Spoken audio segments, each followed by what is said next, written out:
Belinda Audio presents this recording of The 80-20 Principle, The Secret of Achieving More with Less, Second Edition, written by Richard Koch and read by Richard Asfal.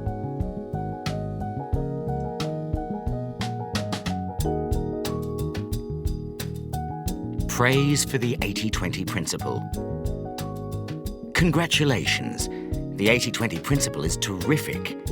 Al Rees, best-selling author of Focus and Positioning. There are ideas in here that could change your life. The Good Book Guide.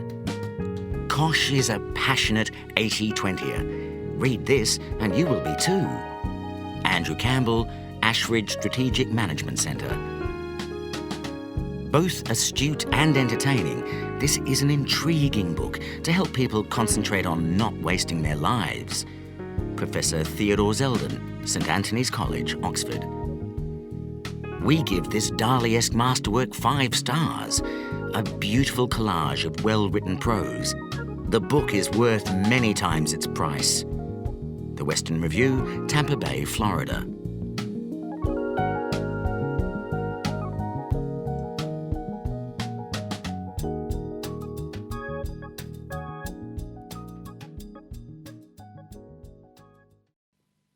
The 80-20 Principle.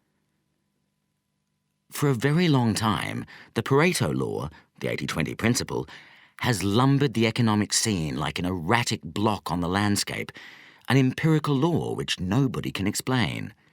Joseph Steindl. God plays dice with the universe, but they're loaded dice, and the main objective is to find out by what rules they were loaded and how we can use them for our own ends. Joseph Ford. We cannot be certain to what height the human species may aspire.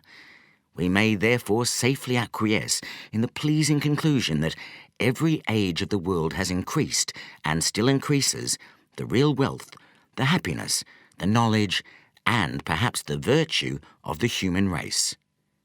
Edward Gibbon. Preface to the second edition. I wrote this book in South Africa in 1996 and came to London in the so-called summer of 1997 to launch it. I remember traipsing from radio station to television station, usually to find that my slot had been pulled at the last minute. When I did get on the air, nobody seemed very interested in the findings of an obscure Italian economist in the dying years of the 19th century. "Ooh," one celebrity of the minute crooned on a talk show, "what are you doing here if you didn't come up with this idea yourself?" I would like to say that without missing a beat, I mentioned the influence of St. Paul and the Gospel writers in doing the heavy lifting for the ideas of one Jesus of Nazareth, who would otherwise have been unknown. I would like to say that, but in fact I was lost for words. I returned to Cape Town thoroughly dejected. And then, a minor miracle. The British publisher who had commissioned the work, a man well known for looking on the gloomy side, faxed me, remember faxes, to say that despite the PR fiasco, the book was selling very well. In fact, the book has sold more than 700,000 copies worldwide and been translated into 24 languages. More than a century since Vilfredo Pareto noted the consistently lopsided relationship between inputs and outputs, and a decade since this book reinterpreted Pareto's principle, I think we can now say that the principle has stood the test of time. There has been massive feedback, mainly positive, from readers and reviewers. Throughout the world, a large number of individuals, perhaps hundreds of thousands, have found the principle useful at work and in their careers, and increasingly in the whole of their lives. The 80-20 Principle has 2 almost opposite appeals. On the one hand, it is a statistical observation, a proven pattern, solid, quantitative, reliable, hard. It pleases those who want to get more out of life, to get ahead of the crowd, to increase profits or decrease effort or costs in the pursuit of gain, to dramatically raise efficiency, defined as output divided by input. If we can spot the few cases where the results relative to effort are so much greater than usual, we can become so much more efficient in whatever task we want to accomplish. The principle allows us to enhance our achievement while escaping the tyranny of overwork. On the other hand, the principle has a totally different side. Soft, mystical, eerie, almost magic in the way that the same pattern of numbers crops up everywhere, and related not to efficiency at all, but to everything that makes our lives worthwhile. The sense that we are connected to each other and to the universe by a mysterious law, which we can tap into and which can change our lives, generates a sense of wonder and awe. Looking back, I think what was different about my book was that it extended the domain of the principle. It had previously been well known in the business arena to increase efficiency. As far as I know, it had never previously been deployed to enhance the quality and depth of our whole lives. It's only in retrospect that I have fully realized the dual nature of the principle, the curious but perfect tension between its two sides, hard efficiency and soft life enhancement. As I explore in the new chapter of the book, this tension represents the yin and yang of the principle, the dialectic where efficiency and life-enhancing uses of it are complementary opposites. Efficiency clears the space for life enhancement, while life enhancement requires us to be clear about the few things that are really important in our work, relationships, and all the other activities we do in our lives.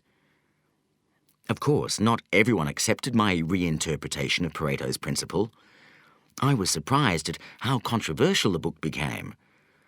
While it had its fierce supporters, and a huge number of quiet people who wrote to me saying the book had changed both their professional life and their life as a whole, there were many people who disliked the extension of the principle to the softer side of life, and said so with great clarity and eloquence.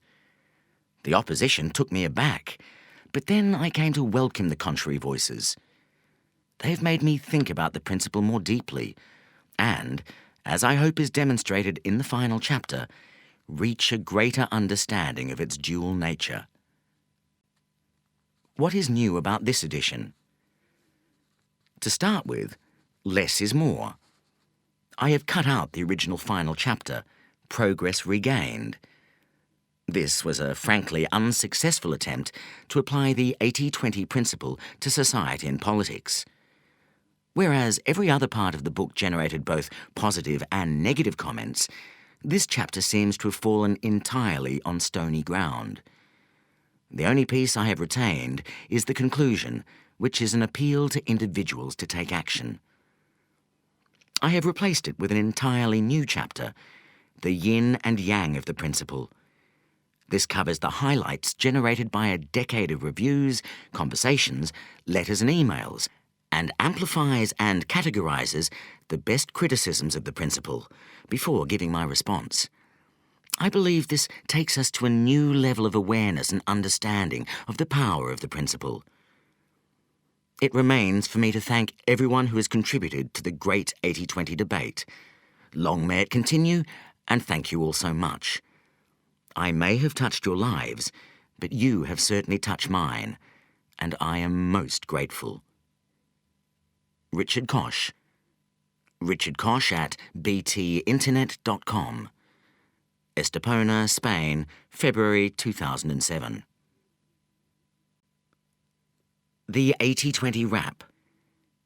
Did you know that there is an excellent 80-20 rap song, courtesy of the incomparable Wyatt Moe G. Jackson? You can listen to it on the web if you like at www.the8020principle.com. It lasts 3 minutes, like a pop song should. Here are the lyrics, which are interspersed with me summing up the message of this book.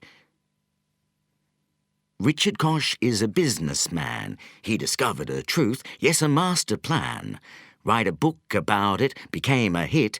It's not only cool, it's also legit.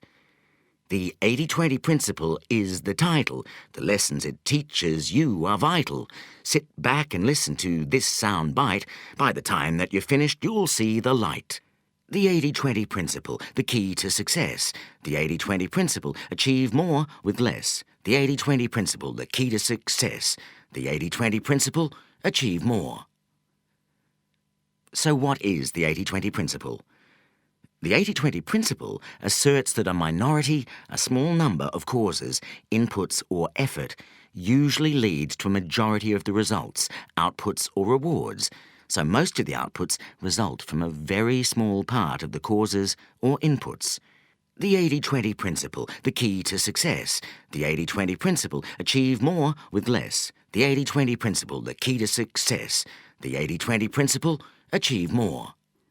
Taken literally, this means that, for example, 80% of what we achieve in our job comes from 20% of the time we spend. Thus, for all practical purposes, 4/5 of our effort, pretty much all of it really, is largely irrelevant, and this is contrary, of course, to what we normally expect. The 80-20 principle, the key to success. The 80-20 principle, achieve more with less. The 80-20 principle, the key to success. The 80-20 principle, achieve more. So the 80-20 principle states that there is an inbuilt imbalance between causes and results, inputs and outputs, efforts and rewards. A good benchmark for this imbalance is provided by the 80-20 relationship. A typical pattern will show that 80% of outputs result from 20% of inputs. 80% of consequences flow from 20% of causes, or 80% of results come from 20% of effort. In business, many examples of the 80-20 principle have been validated. 20% of products usually account for about 80% of dollar sales, so do 20% of customers. And 20% of products or customers also usually account for 80% of an organization's profits. The 80-20 principle, the key to success. The 80-20 principle, achieve more with less. The 80-20 principle, the key to success. The 80-20 principle, achieve more.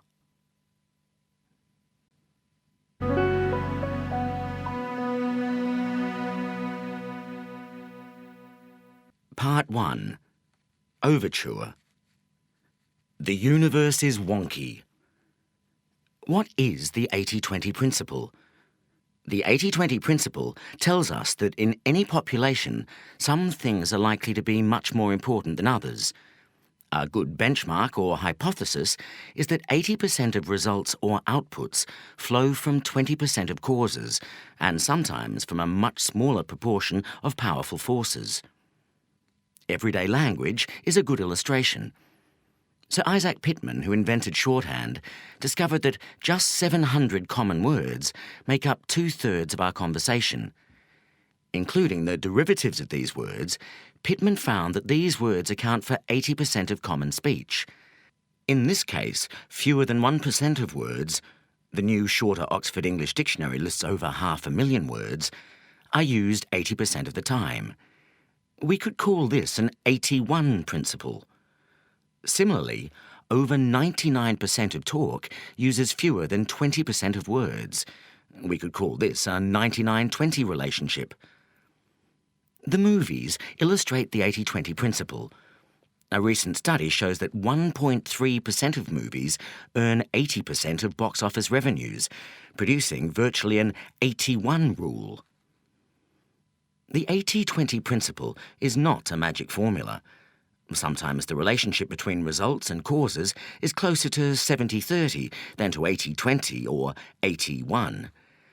But it is very rarely true that 50% of causes lead to 50% of results.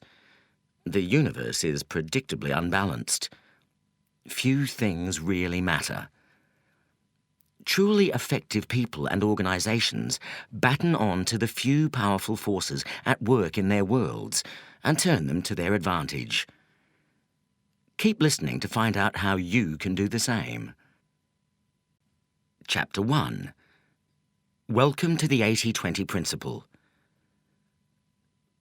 For a very long time, the Pareto law, the 80-20 principle, has lumbered the economic scene like an erratic block on the landscape, an empirical law which nobody can explain. Joseph Steindl. The 80-20 principle can and should be used by every intelligent person in their daily life, by every organization, and by every social grouping and form of society. It can help individuals and groups achieve much more with much less effort. The 80-20 principle can raise personal effectiveness and happiness. It can multiply the profitability of corporations and the effectiveness of any organization. It even holds the key to raising the quality and quantity of public services while cutting their cost. This book, the first ever on the 80-20 principle, is written from a burning conviction validated in personal and business experience that this principle is one of the best ways of dealing with and transcending the pressures of modern life. What is the 80-20 principle? The 80-20 principle asserts that a minority of causes, inputs or effort usually lead to a majority of the results, outputs or rewards. Taken literally, this means that, for example, 80% of what you achieve in your job comes from 20% of the time spent. Thus, for all practical purposes, 4/5 of the effort, a dominant part of it, is largely irrelevant. This is contrary to what people normally expect. So, the 80-20 principle states that there is an inbuilt imbalance between causes and results, inputs and outputs, and effort and reward. A good benchmark for this imbalance is provided by the 80-20 relationship. A typical pattern will show that 80% of outputs result from 20% of inputs, that 80% of consequences flow from 20% of causes, or that 80% of results come from 20% of effort. In business, many examples of the 80-20 principle have been validated. 20% of products usually account for about 80% of dollar sales value. So do 20% of customers. 20% of products or customers usually also account for about 80% of an organization's profits. In society, 20% of criminals account for 80% of the value of all crime. 20% of motorists cause 80% of accidents. 20% of those who marry comprise 80% of the divorce statistics. Those who consistently remarry and redivorce distort the statistics and give a lopsidedly pessimistic impression of the extent of marital fidelity. 20% of children attain 80% of educational qualifications available. In the home, 20% of your carpets are likely to get 80% of the wear. 20% of your clothes will be worn 80% of the time. And if you have an intruder alarm, 80% of the false alarms will be set off by 20% of the possible causes. The internal combustion engine is a great tribute to the 80-20 principle. 80% of the energy is wasted in combustion, and only 20% gets to the wheels. This 20% of the input generates 100% of the output. Pareto's discovery: systematic and predictable lack of balance. The pattern underlying the 80-20 principle was discovered in 1897, exactly 100 years ago, by Italian economist Vilfredo Pareto, 1848 to 1923. His discovery has since been called many names, including the Pareto Principle, the Pareto Law, the 80-20 Rule, the Principle of Least Effort, and the Principle of Imbalance. Throughout this book, we will call it the 80-20 Principle. By a subterranean process of influence on many important achievers, especially business people, computer enthusiasts, and quality engineers, the 80-20 principle has helped to shape the modern world. Yet it has remained one of the great secrets of our time, and even the select band of cognoscenti who know and use the 80-20 principle only exploit a tiny proportion of its power. So what did Vilfredo Pareto discover? He happened to be looking at patterns of wealth and income in 19th century England. He found that most income and wealth went to a minority of the people in his samples. Perhaps there was nothing very surprising in this, but he also discovered two other facts that he thought highly significant. One was that there was a consistent mathematical relationship between the proportion of people, as a percentage of the total relevant population, and the amount of income or wealth that this group enjoyed. To simplify, if 20% of the population enjoyed 80% of the wealth, then you could reliably predict that 10% would have, say, 65% of the wealth, and 5% would have 50%. The key point is not the percentages, but the fact that the distribution of wealth across the population was predictably unbalanced. Pareto's other finding, one that really excited him, was that this pattern of imbalance was repeated consistently whenever he looked at data referring to different time periods or different countries. Whether he looked at England in earlier times, or whatever data were available from other countries in his own time or earlier, he found the same pattern repeating itself over and over again with mathematical precision. Was this a freak coincidence, or something that had great importance for economics and society? Would it work if applied to sets of data relating to things other than wealth or income? Pareto was a terrific innovator because before him, no one had looked at two related sets of data. In this case, the distribution of incomes or wealth compared to the number of income earners or property owners, and compared percentages between the two sets of data. Nowadays, this method is commonplace and has led to major breakthroughs in business and economics. Sadly, although Pareto realized the importance and wide range of his discovery, he was very bad at explaining it. He moved on to a series of fascinating but rambling sociological theories, centering on the role of elites, which were hijacked at the end of his life by Mussolini's fascists. The significance of the 80-20 principle lay dormant for a generation. While a few economists, especially in the US, realized its importance, it was not until after the Second World War that two parallel yet completely different pioneers began to make waves with the 80-20 principle. 1949. Zipf's Principle of Least Effort. One of these pioneers was the Harvard professor of philology, George K. Zipf. In 1949, Zipf discovered the Principle of Least Effort, which was actually a rediscovery and elaboration of Pareto's principle. Zipf's principle said that resources, people, goods, time, skills, or anything else that is productive, tended to arrange themselves so as to minimize work, so that approximately 20 to 30% of any resource accounted for 70 to 80% of the activity related to that resource. Professor Zipf used population statistics, books, philology, and industrial behaviour to show the consistent recurrence of this unbalanced pattern. For example, he analysed all the Philadelphia marriage licences granted in 1931 in a 20-block area, demonstrating that 70% of the marriages occurred between people who lived within 30% of the distance. Incidentally, Zipf also provided a scientific justification for the messy desk by justifying clutter with another law. Frequency of use draws near to us things that are frequently used. Intelligent secretaries have long known that files in frequent use should not be filed. 1951. Juran's Rule of the Vital Few and the Rise of Japan. The other pioneer of the 80-20 principle was the great quality guru, Romanian-born US engineer Joseph Moses Juran, born 1904, the man behind the quality revolution of 1950 to 90. He made what he alternately called the Pareto principle and the rule of the vital few virtually synonymous with the search for high product quality.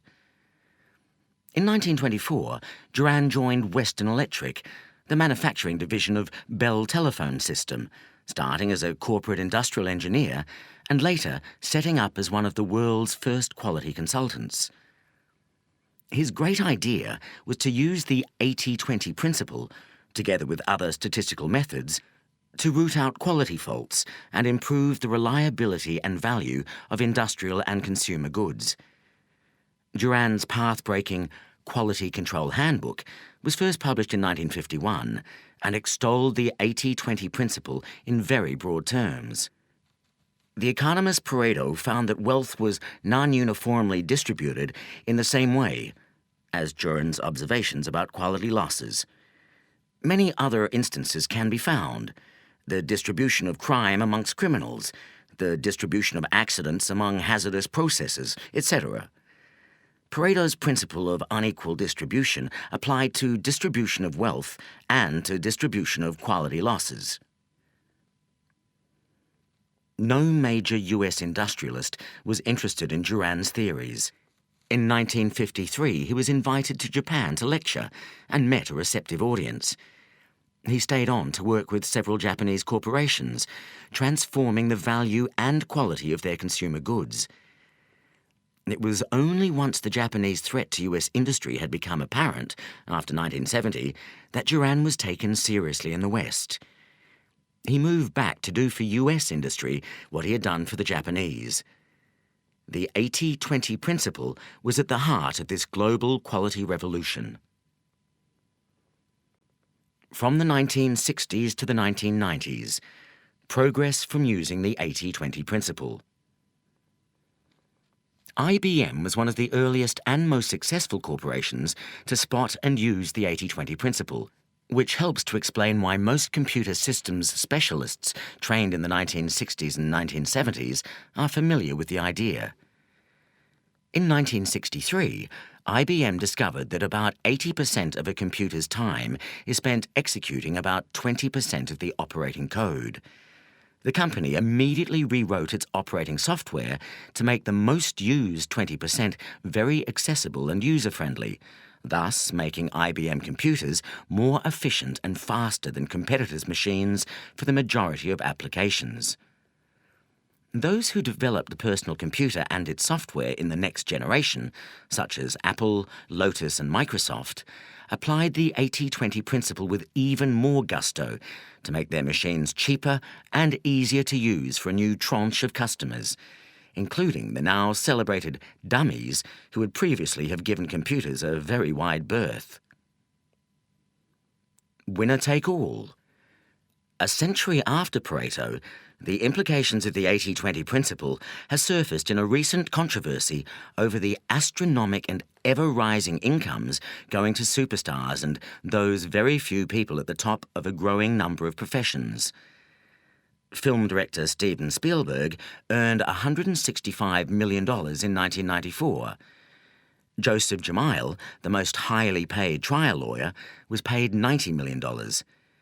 Merely competent film directors or lawyers, of course, earn a tiny fraction of these sums. The 20th century has seen massive efforts to level incomes, but inequality, removed in one sphere, keeps popping up in another.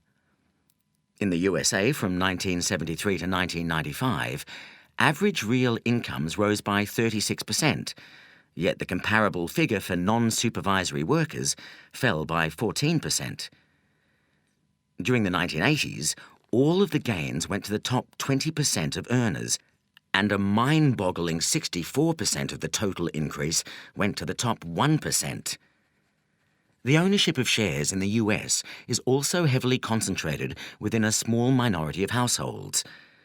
5% of US households own about 75% of the household sector's equity.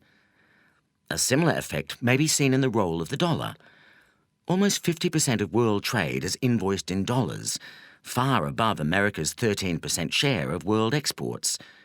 And while the dollar's share of foreign exchange reserves is 64%, the ratio of American GDP to global output is just over 20%. The 80-20 principle will always reassert itself unless conscious, consistent, and massive efforts are made and sustained to overcome it. Why the 80-20 principle is so important. The reason that the 80-20 principle is so valuable is that it is counterintuitive.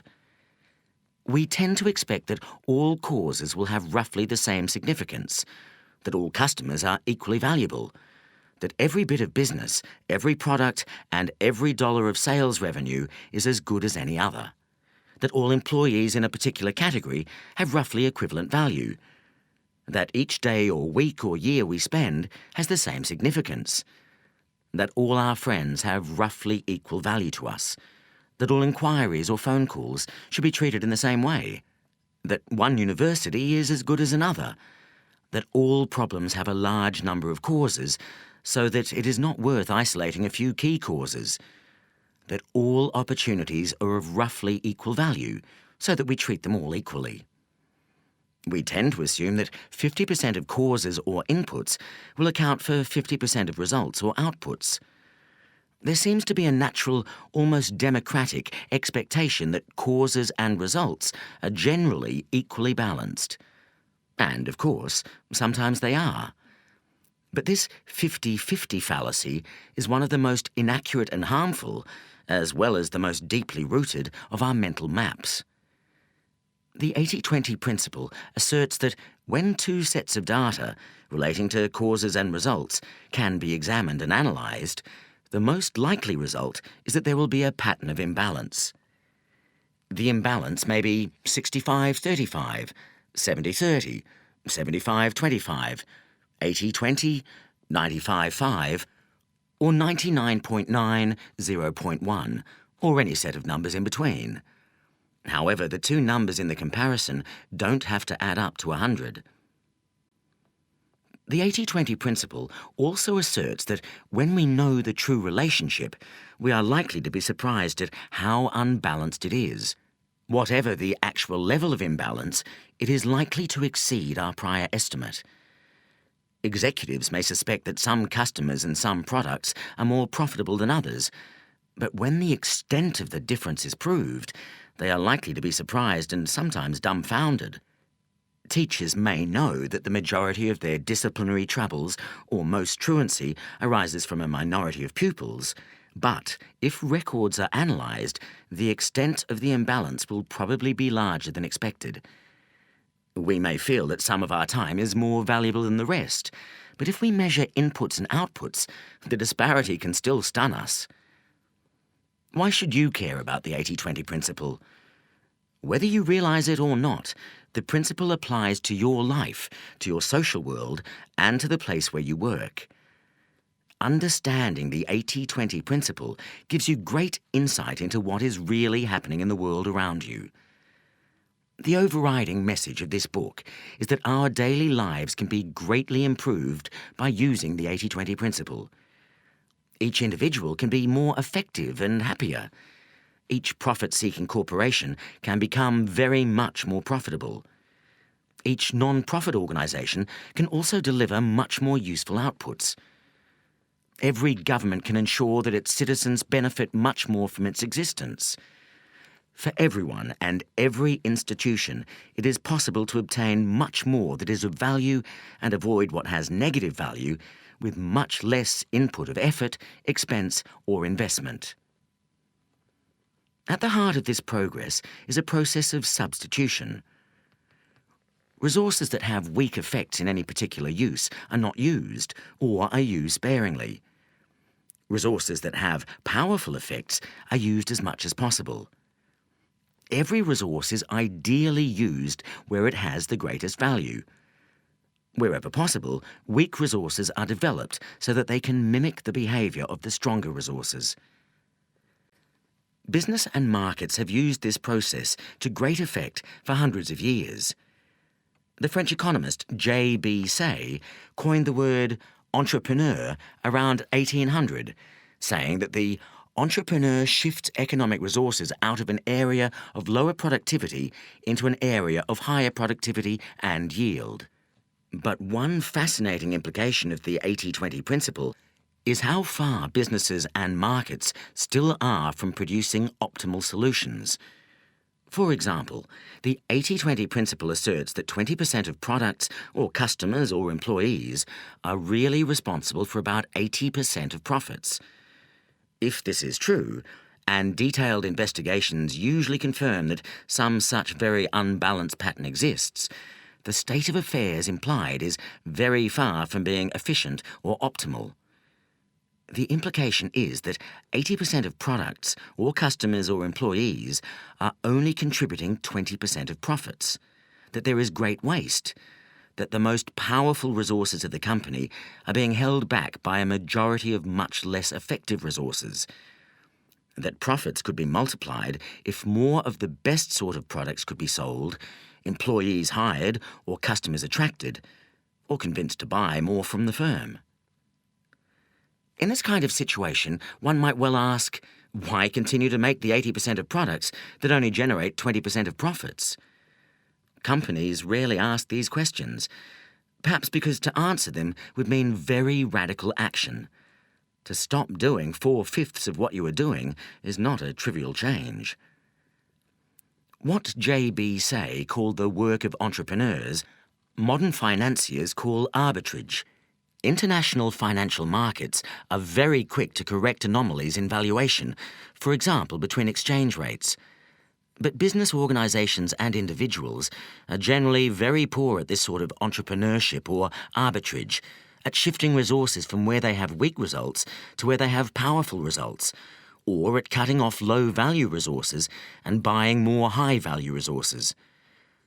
Most of the time, we do not realize the extent to which some resources, but only a small minority, are superproductive, what Joseph Juran called the vital few, while the majority, the trivial many, exhibit little productivity or else actually have negative value. If we did realize the difference between the vital few and the trivial many in all aspects of our lives, and if we did something about it, we could multiply anything that we valued. The 80-20 principle and chaos theory. Probability theory tells us that it is virtually impossible for all the applications of the 80-20 principle to occur randomly, as a freak of chance. We can only explain the principle by positing some deeper meaning or cause that lurks behind it. Pareto himself grappled with this issue, trying to apply a consistent methodology to the study of society. He searched for theories that picture facts of experience and observation, for regular patterns, social laws, or uniformities that explain the behavior of individuals and society.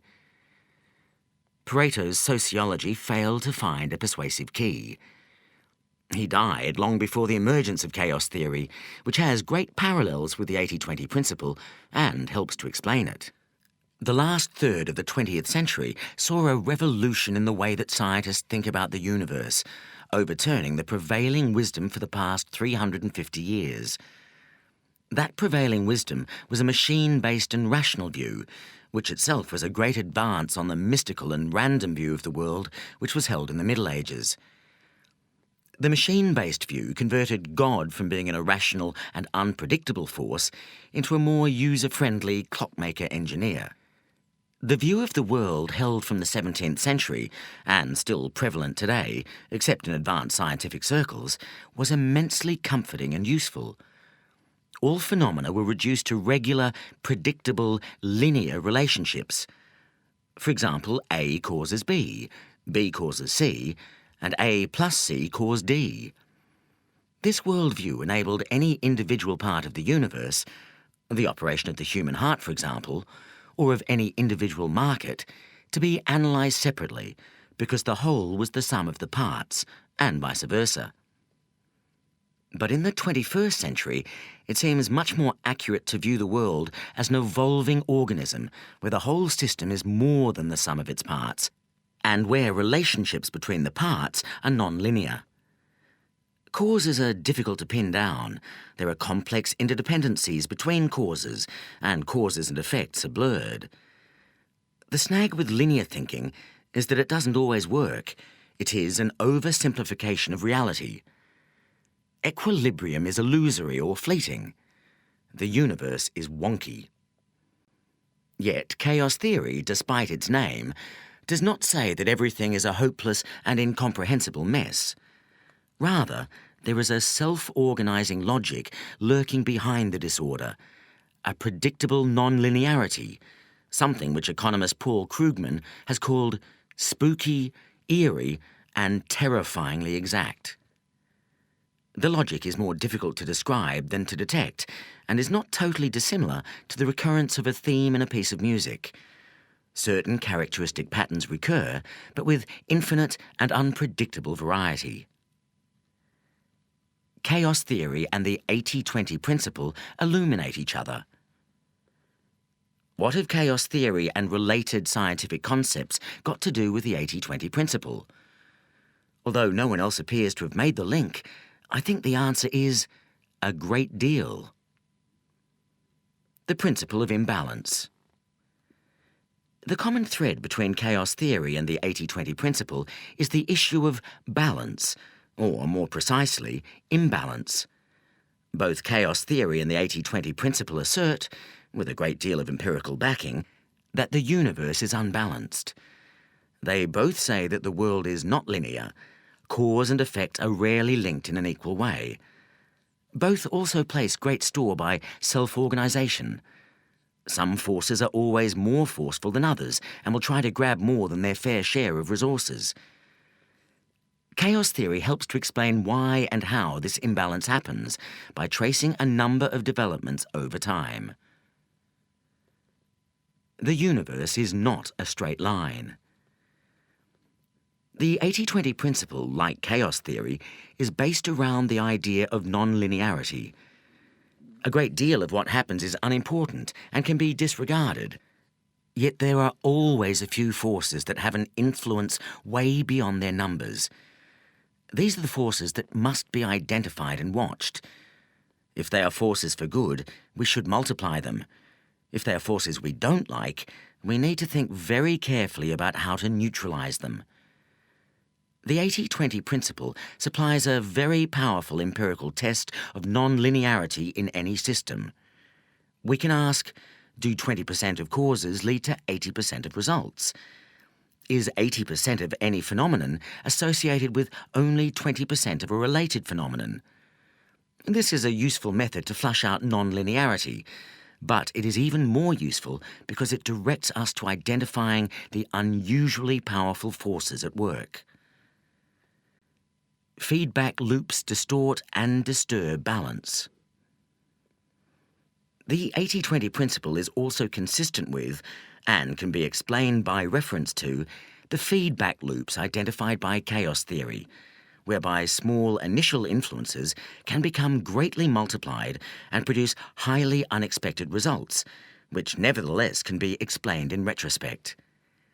In the absence of feedback loops, the natural distribution of phenomena would be 50-50. Inputs of a given frequency would lead to commensurate results. It is only because of positive and negative feedback loops that causes do not have equal results. Yet, it also seems to be true that powerful positive feedback loops only affect a small minority of the inputs. This helps to explain why those small minority of inputs can exert so much influence. We can see positive feedback loops operating in many areas, explaining how it is that we typically end up with 80-20 rather than 50-50 relationships between populations. For example, the rich get richer, not just or mainly because of superior abilities, but because riches beget riches. A similar phenomenon exists with goldfish in a pond.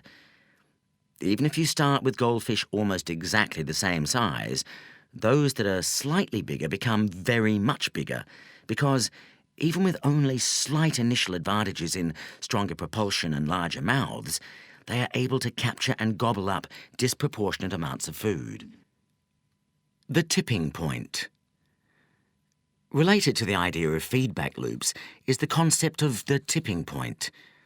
Up to a certain point, a new force, whether it is a new product, a disease, a new rock group, or even a new social habit such as jogging or rollerblading, finds it difficult to make headway. A great deal of effort generates little by way of results. At this point, many pioneers give up. But if the new force persists and can cross a certain invisible line, a small amount of additional effort can reap huge returns. This invisible line is the tipping point. The concept comes from the principles of epidemic theory. The tipping point is the point at which an ordinary and stable phenomenon, a low-level flu outbreak, can turn into a public health crisis because of the number of people who are infected and can therefore infect others. And since the behaviour of epidemics is non-linear and they don't behave in the way we expect, small changes, like bringing new infections down to 30,000 from 40,000, can have huge effects. It all depends when and how the changes are made. First come, best served. Chaos theory advocates sensitive dependence on initial conditions. What happens first, even something ostensibly trivial, can have a disproportionate effect. This resonates with, and helps to explain, the 80-20 principle. The latter states that a minority of causes exert a majority of effects. One limitation of the 80-20 principle, taken in isolation, is that it always represents a snapshot of what is true now, or, more precisely, in the very recent past when the snapshot was taken. This is where chaos theory's doctrine of sensitive dependence on initial conditions is helpful. A small lead early on can turn into a larger lead or a dominant position later on, until equilibrium is disturbed and another small force then exerts a disproportionate influence. A firm that, in the early stages of a market, provides a product that is 10% better than its rivals may end up with 100 or 200% greater market share, even if the rivals later provide a better product. In the early days of motoring, if 51% of drivers or countries decide to drive on the right rather than the left of the road, this will tend to become the norm for nearly 100% of road users. In the early days of using a circular clock, if 51% of clocks go what we now call clockwise rather than counterclockwise, this convention will become dominant, although clocks could just as logically have moved to the left. In fact, the clock over Florence Cathedral moves counterclockwise and shows 24 hours. Soon after 1442, when the cathedral was built, the authorities and clockmakers standardized on a 12-hour clockwise clock because the majority of clocks had those features. Yet, if 51% of clocks had ever been like the clock over Florence Cathedral, we would now be reading a 24-hour clock backwards. These observations regarding sensitive dependence on initial conditions do not exactly illustrate the 80-20 principle. The examples given involve change over time, whereas the 80-20 principle involves a static breakdown of causes at any one time. Yet there is an important link between the two. Both phenomena help to show how the universe abhors balance. In the former case, we see a natural flight away from a 50-50 split of competing phenomena. A 51-49 split is inherently unstable and tends to gravitate towards a 95-5, 99-1, or even 100-0 split. Equality ends in dominance. That is one of the messages of chaos theory. The 80-20 principle's message is different yet complementary. It tells us that, at any one point, a majority of any phenomenon will be explained or caused by a minority of the actors participating in the phenomenon. 80% of the results come from 20% of the causes. A few things are important, most are not. The 80-20 principle sorts good movies from bad. One of the most dramatic examples of the 80-20 principle at work is with movies. Two economists made a study of the revenues and lifespans of 300 movies released over an 18-month period. They found that 4 movies, just 1.3% of the total, earned 80% of box office revenues. The other 296 movies, or 98.7%, earned only 20% of the gross. So movies, which are a good example of unrestricted markets at work, produce virtually an 80-1 rule, a very clear demonstration of the principle of imbalance. Even more intriguing is why. It transpires that moviegoers behave just like gas particles in random motion. As identified by chaos theory, gas particles, ping-pong balls or moviegoers all behave at random, but produce a predictably unbalanced result. Word of mouth from reviews and the first audiences determines whether the second set of audiences will be large or small, which determines the next set, and so on. Movies like Independence Day or Mission Impossible continue to play to packed houses, while other star-studded and expensive movies like Waterworld or Daylight very quickly play to smaller and smaller houses, and then none at all. This is the 80-20 principle working with a vengeance. A guide to this guidebook. Chapter 2 explains how you can put the 80-20 principle into practice and explores the distinction between 80-20 analysis and 80-20 thinking, both of which are useful methods derived from the 80-20 principle. 80-20 analysis is a systematic, quantitative method of comparing causes and effects. 80-20 thinking is a broader, less precise and more intuitive procedure comprising the mental models and habits that enable us to hypothesize what are the important causes of anything important in our lives, to identify these causes, and to make sharp improvements in our position by redeploying our resources accordingly. Part 2, Corporate Success Needn't Be a Mystery, summarizes the most powerful business uses of the 80-20 principle. These uses have been tried and tested and found to be of immense value, yet remain curiously unexploited by most of the business community. There is little in my summary that is original, but anyone seeking major profit improvement, whether for a small or large business, should find this a very useful primer and the first ever to appear in a book. Part 3, Work Less, Earn and Enjoy More, shows how the 80-20 principle can be used to raise the level at which you are operating in both your work and personal life. This is a pioneering attempt to apply the 80-20 principle on a novel canvas, and the attempt, although I am sure it is imperfect and incomplete in many ways, does lead to some surprising insights. For example, 80% of the typical person's happiness or achievement in life occurs in a small proportion of that life. The peaks of great personal value can usually be greatly expanded. The common view is that we are short of time. My application of the 80-20 principle suggests the reverse, that we are actually awash with time and profligate in its abuse. Part 4, Fresh Insights, the principle revisited, considers feedback I have received and how my thinking on the 80-20 principle has developed since the first edition of this book.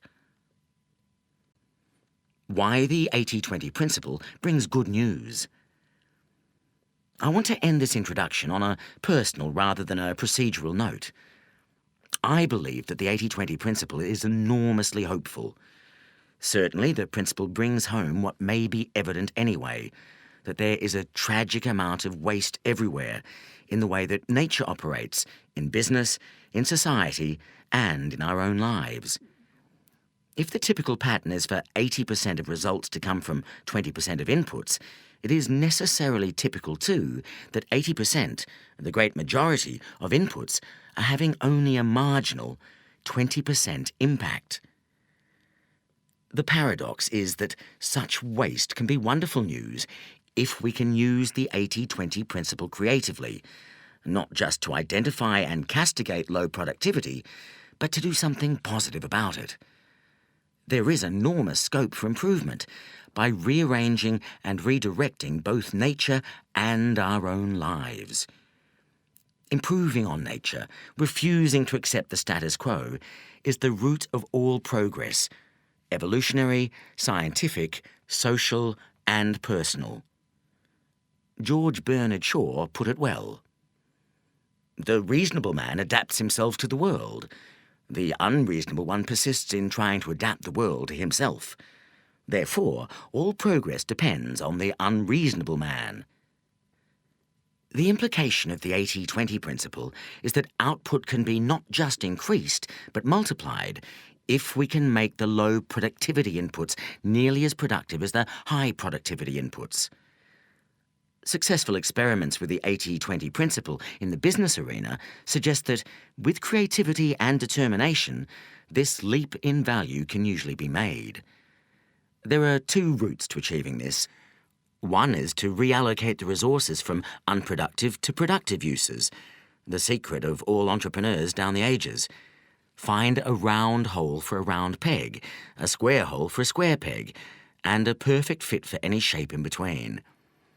Experience suggests that every resource has its ideal arena, where the resource can be tens or hundreds of times more effective than in most other arenas.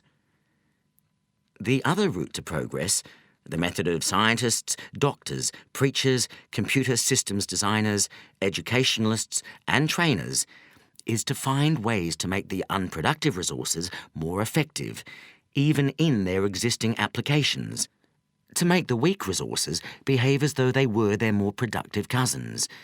To mimic, if necessary by intricate rote learning procedures, the highly productive resources. The few things that work fantastically well should be identified, cultivated, nurtured, and multiplied. At the same time, the waste, the majority of things that will always prove to be of low value to man and beast, should be abandoned or severely cut back. As I've been writing this book and observed thousands of examples of the 80-20 principle, I have had my faith reinforced. Faith in progress, in great leaps forward, and in mankind's ability, individually and collectively, to improve the hand that nature has dealt. Joseph Ford comments, "God plays dice with the universe, but they're loaded dice, and the main objective is to find out by what rules they were loaded and how we can use them for our own ends." The 80-20 principle can help us achieve precisely that. Chapter 2. How to Think 80-20. Chapter 1 explained the concept behind the 80-20 principle. This chapter will discuss how the 80-20 principle works in practice and what it can do for you. Two applications of the principle, 80-20 analysis and 80-20 thinking, provide a practical philosophy which will help you understand and improve your life. Definition of the 80-20 principle. The 80-20 principle states that there is an inbuilt imbalance between causes and results, inputs and outputs, and effort and reward. Typically, causes, inputs, or effort divide into two categories: the majority that have little impact, a small minority that have a major, dominant impact. Typically also, results, outputs, or rewards are derived from a small proportion of the causes, inputs, or effort aimed at producing the results, outputs, or rewards. The relationship between causes, inputs, or efforts on the one hand, and results, outputs, or rewards on the other, is therefore typically unbalanced. When this imbalance can be measured arithmetically, a good benchmark for the imbalance is the 80-20 relationship.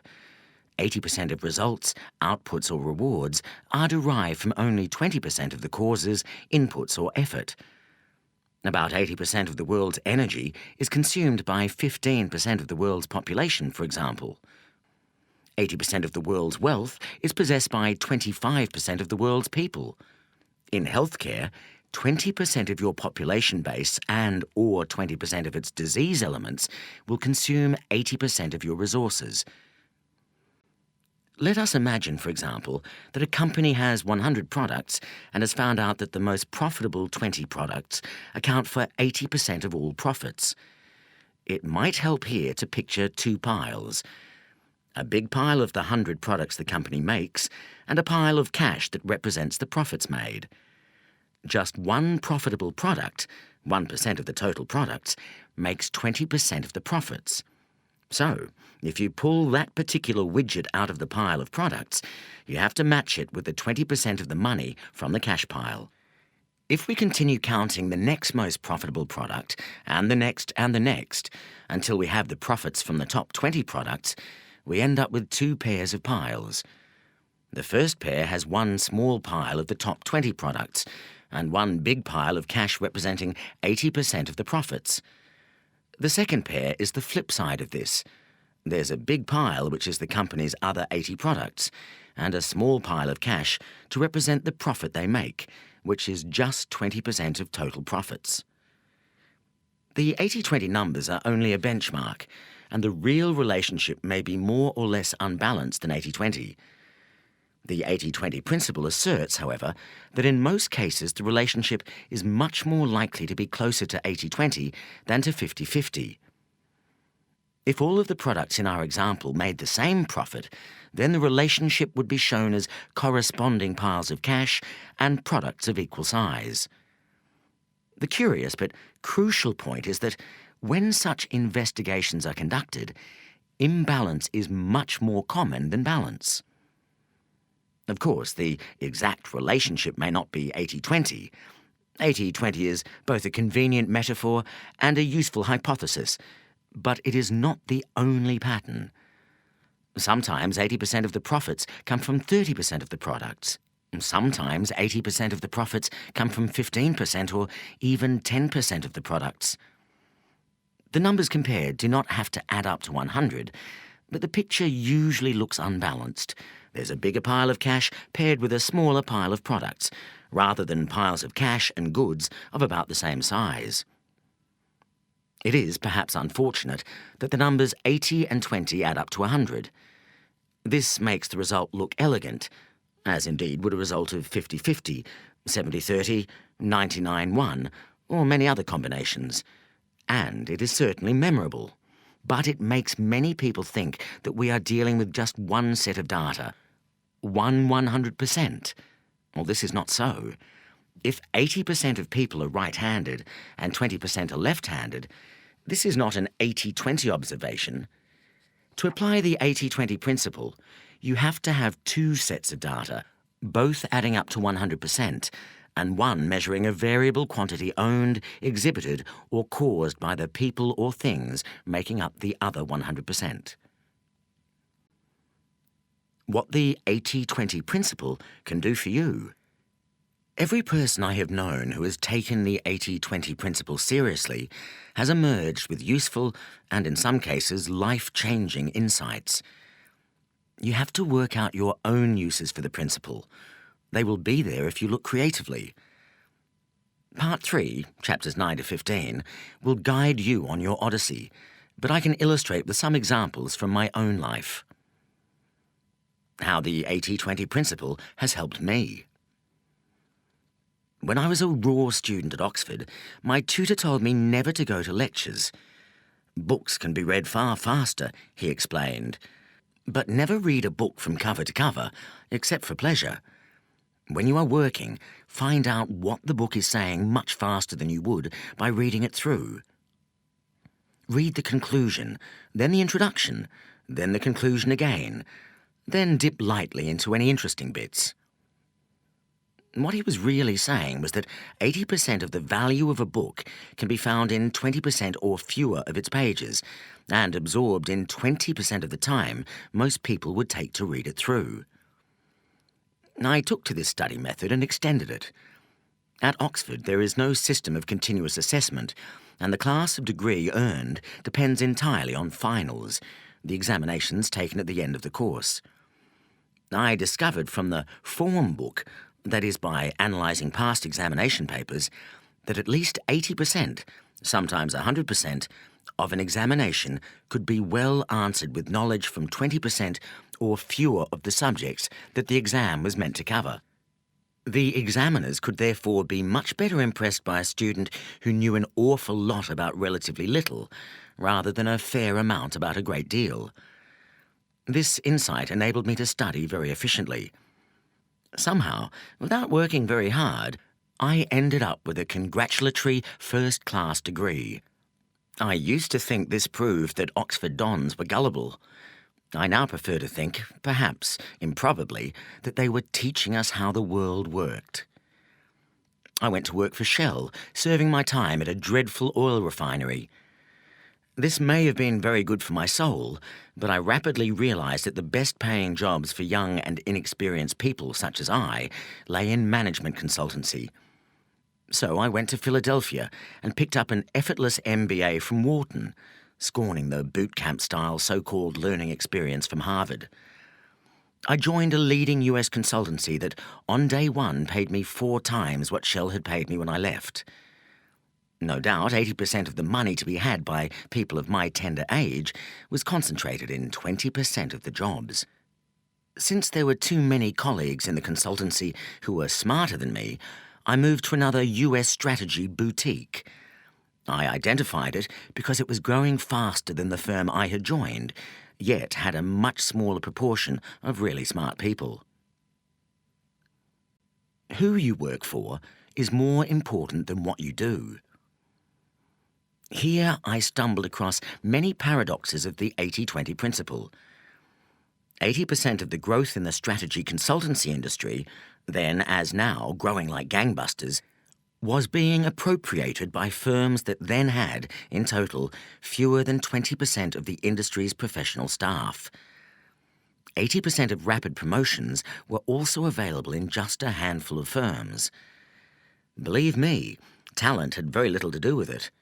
When I left the first strategy firm and joined the second, I raised the average level of intelligence in both. Yet the puzzling thing was that my new colleagues were more effective than my old ones. Why?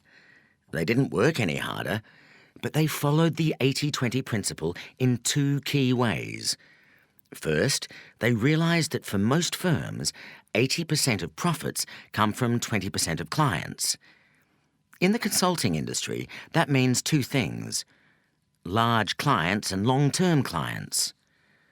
Large clients give large assignments, which means you can use a higher proportion of lower-cost younger consultants. Long-term client relationships create trust and raise the cost to the client of switching to another consulting firm. Long-term clients tend not to be price-sensitive. In most consulting firms, the real excitement comes from winning new clients. In my new firm, the real heroes were those who worked on the largest existing clients for the longest possible time. And they did this by cultivating the top bosses of those client corporations. The second key insight the consulting firm had was that in any client, 80% of the results available would flow from concentrating on the 20% of most important issues. These were not necessarily the most interesting ones from a curious consultant's viewpoint, but whereas our competitors would look superficially at a whole range of issues and then leave them for the client to act or not on the recommendations, we kept plugging away at the most important issues until we had bludgeoned the client into successful action. The client's profits often soared as a result, as did our consulting budgets. Are you working to make others rich, or is it the reverse? I soon became convinced that, for both consultants and their clients, effort and reward were at best only loosely linked. It was better to be in the right place than to be smart and work hard. It was best to be cunning and focus on results rather than inputs. Acting on a few key insights produced the goods. Being intelligent and hard-working did not. Sadly, for many years, guilt and conformity to peer group pressure kept me from fully acting on this lesson. I worked far too hard. By this time, the consulting firm had several hundred professional staff, and about 30 people, including myself, who were called partners.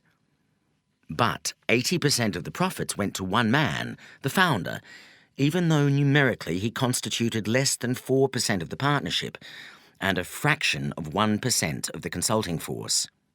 Instead of continuing to enrich the founder, 2 other junior partners and I spun off to set up our own firm, doing exactly the same thing.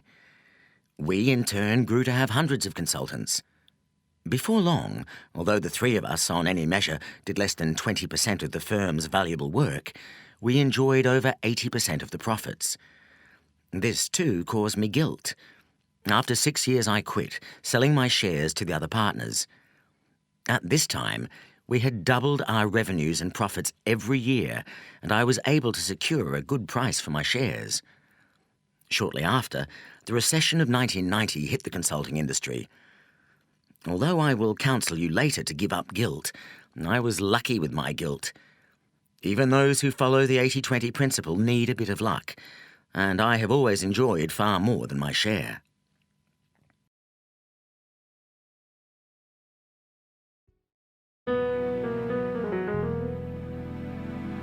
This is the end of CD 1. The book continues on CD 2.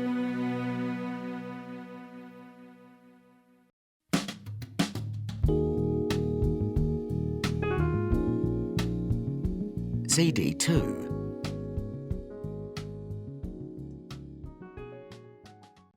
Wealth from investment can dwarf wealth from working. With 20% of the money received, I made a large investment in the shares of one corporation, Filofax. Investment advisors were horrified. At the time, I owned about 20 shares in quoted public companies, but this one stock, 5% of the number of shares I owned, accounted for about 80% of my portfolio. Fortunately, the proportion proceeded to grow still further, as over the next 3 years, Filofax shares multiplied several times in value. When I sold some shares in 1995, it was at nearly 18 times the price I had paid for my first stake. I made 2 other large investments, one in a start-up restaurant called Belgo, and the other in MSI, a hotel company that at the time owned no hotels. Together, these 3 investments at cost comprised about 20% of my net worth, but they have accounted for more than 80% of my subsequent investment gains, and now comprise over 80% of a much larger net worth. As Chapter 14 will show, 80% of the increase in wealth from most long-term portfolios comes from fewer than 20% of the investments. It is crucial to pick this 20% well, and then concentrate as much investment as possible into it. Conventional wisdom is not to put all your eggs in one basket. 80-20 wisdom is to choose a basket carefully, load all your eggs into it, and then watch it like a hawk. How to use the 80-20 principle. There are 2 ways to use the 80-20 principle. Traditionally, the 80-20 principle has required 80-20 analysis, a quantitative method to establish the precise relationship between causes, input, effort, and results, outputs, rewards. This method uses the possible existence of the 80-20 relationship as a hypothesis and then gathers the facts so that the true relationship is revealed. This is an empirical procedure which may lead to any result ranging from 50-50 to 99.9 0.1. If the result does demonstrate a marked imbalance between inputs and outputs, say a 65-35 relationship, or an even more unbalanced one, then normally action is taken as a result. A new and complementary way to use the 80-20 principle is what I call 80-20 thinking. This requires deep thought about any issue that is important to you, and asks you to make a judgment on whether the 80-20 principle is working in that area. You can then act on the insight. 80-20 thinking does not require you to collect data or actually test the hypothesis. Consequently, 80-20 thinking may on occasion mislead you. It is dangerous to assume, for example, that you already know what the 20% is if you identify a relationship. But I will argue that 80-20 thinking is much less likely to mislead you than is conventional thinking. 80-20 thinking is much more accessible and faster than 80-20 analysis, although the latter may be preferred when the issue is extremely important and you find it difficult to be confident about an estimate. We look first at 80-20 analysis and then at 80-20 thinking. 80-20 analysis. 80-20 analysis examines the relationship between 2 sets of comparable data. One set of data is always a universe of people or objects, usually a large number of 100 or more, that can be turned into a percentage. The other set of data relates to some interesting characteristic of the people or objects that can be measured and also turned into a percentage. For example, we might decide to look at a group of 100 friends, all of whom are at least occasional beer drinkers, and compare how much beer they drank last week. So far, this method of analysis is common to many statistical techniques. What makes 80-20 analysis unique is that the measurement ranks the second set of data in descending order of importance and makes comparisons between percentages in the two sets of data. In our example, then, we will ask all our 100 friends how many glasses of beer they drank last week and array the answers in a table in descending order. 80-20 analysis can compare percentages from the two sets of data, the friends and the amount of beer drunk. In this case, we can say that 70% of the beer was drunk by just 20% of the friends. This would therefore give us a 70-20 relationship. We can summarise this data visually in an 80-20 frequency distribution chart, or 80-20 chart for short.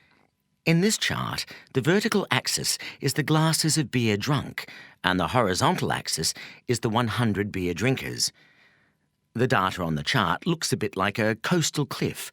First a downward sloping hill, then a sudden dramatic drop-off to a wide flat beach, then a small further drop to the sea. The big drop comes just after our 20th drinker. The beach is our middle 60 drinkers, and the sea is the bottom 20 drinkers. Why is this called 80-20 analysis? When comparing these relationships, the most frequent observation, made long ago, probably in the 1950s, was that 80% of the quantity being measured came from 20% of the people or objects. 80-20 has become shorthand for this type of unbalanced relationship, whether or not the precise result is 80-20. Statistically, an exact 80-20 relationship is unlikely. It is the convention of 80-20 that it is the top 20% of causes that is cited, not the bottom. 80-20 analysis is my name for the way that the 80-20 principle has generally been used to date, that is, in a quantitative and empirical way, to measure possible relationships between inputs and outputs. We could equally well observe from the data on our beer-drinking friends that the bottom 20% of people only consumed 30 glasses, or 3% of the total.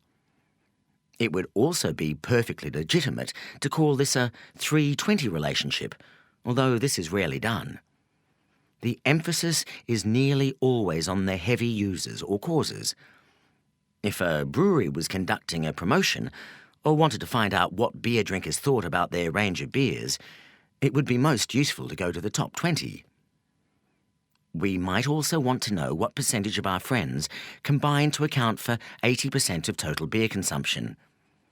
In this case, inspection would show that Mike G, the 28th biggest drinker with 10 glasses, took the cumulative total to 800 glasses.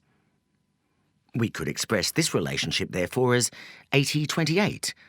80% of total beer was drunk by just 28% of our friends. It should be clear from this example that 80-20 analysis may result in any set of findings. Clearly, individual findings are more interesting and potentially more useful where there is an imbalance.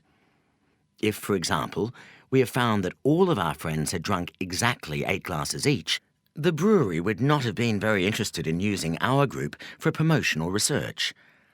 In this case, we would have had a 20-20 relationship. 20% of beer was drunk by the top 20% of friends, or an 80-80 relationship. 80% of beer was drunk by 80% of friends.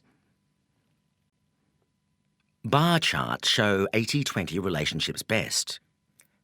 An 80-20 analysis is best displayed pictorially by looking at 2 bars, which is particularly appropriate for our example. Our earlier examples with the piles of products and profits can also be represented by bar charts. Imagine 2 vertical bars side by side, like 2 tall windows. The first bar represents our 100 beer-drinking friends, each filling 1% of the space, starting with the biggest beer drinker at the top and ending with the smallest beer drinkers at the bottom. The second bar represents the total amount of beer drunk by each and all of our friends. We can choose any given percentage of our friends and see how much beer they accounted for. For example, if we painted in the top 20% of the first bar or window, our top 20 drinkers, we would have to paint in 70% of the second bar or window, because that's how much beer those 20 people drank. In other words, the two bars would show what we discovered by putting the data in a table or in the 80-20 chart described earlier, that the top 20% of beer drinkers accounted for 70% of the beer drunk. The bar chart just takes the data and displays it from top to bottom instead of left to right. It doesn't matter which display you prefer. If we wanted to illustrate what percentage of our friends drank 80% of the beer, we would fill in the bars slightly differently to show the 80-28 relationship. 28% of our friends drank 80% of the beer. What is 80-20 analysis used for? Generally, to change the relationship it describes or to make better use of it. One use is to concentrate on the key causes of the relationship, the 20% of inputs that lead to 80%, or whatever the precise number is, of the outputs. If the top 20% of beer drinkers account for 70% of beer consumed, this is a group that a brewery should concentrate on reaching in order to attract as high a share as possible of the business from the 20%, and possibly also to increase their beer consumption still further. For all practical purposes, the brewery may decide to ignore the 80% of beer drinkers who only consume 30% of the beer. This simplifies the task immensely. Similarly, a firm that finds that 80% of its profits come from 20% of its customers should use this information to concentrate on keeping that 20% happy and increasing the business carried out with them. This is much easier, as well as more rewarding, than paying equal attention to the whole customer group. Or, if the firm finds that 80% of its profits come from 20% of its products, it should put most of its efforts behind selling more of those products. The same idea applies to non-business applications of 80-20 analysis. If you analysed the enjoyment you derive from all your leisure activities and found that 80% of the enjoyment derived from 20% of the activities, which currently took only 20% of your leisure time, it would make sense to increase the time allocation from 20 to at least 80%. Take transport as another example. 80% of traffic jams occur on 20% of roads. If you drive on the same route to work each day, you will know that roughly 80% of delays usually occur at 20% of the intersections. A sensible reaction would be for traffic authorities to pay particular attention to traffic phasing on those 20% of jam-creating intersections. While the expense of such phasing might be too much for 100% of junctions, 100% of the time, it would be money well spent in the key 20% of locations for 20% of the day. The second main use of 80-20 analysis is to do something about the underperforming 80% of inputs that contribute only 20% of the output. Perhaps the occasional beer drinkers can be persuaded to drink more, for example by providing a blander product. Perhaps you could work out ways to get greater enjoyment out of the underperforming leisure activities. In education, interactive teaching systems now replicate the technique used by college professors where questions are addressed randomly to any student in order to combat the 80-20 rule, where 80% of classroom participation comes from 20% of the trainees. In US shopping malls, it has been found that women, some 50% of the population, account for 70% of the dollar value of all purchases. One way to increase the 30% of sales to men might be to build stores specifically designed for them. Although this second application of 80-20 analysis is sometimes very useful and has been put to great effect in industry in improving the productivity of underperforming factories, it is generally harder work and less rewarding than the first use. Don't apply 80-20 analysis in a linear way.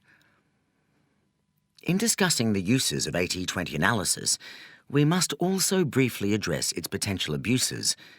Like any simple and effective tool, 80-20 analysis can also be misunderstood, misapplied, and, instead of being the means to an unusual insight, serve as the justification for conventional thuggery.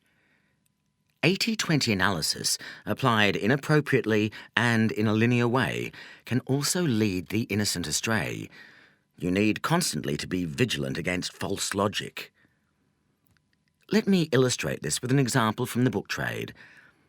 It is easy to demonstrate that in most times and places, about 20% of book titles comprise about 80% of books sold. For those who are steeped in the 80-20 principle, this is not surprising. It might seem a short hop to the conclusion that bookshops should cut the range of books they stock, or, indeed, that they should concentrate largely or exclusively on bestsellers. Yet, what is interesting is that in most cases, instead of sending profits up, restricting range has sent profits down. This does not invalidate the 80-20 principle for two reasons. The key consideration is not the distribution of books sold, but what customers want. If customers go to the trouble of visiting a bookstore, they want to find a reasonable range of books, as opposed to a kiosk or supermarket where they don't expect range. Bookstores should concentrate on the 20% of customers who account for 80% of their profits and find out what those 20% of customers want.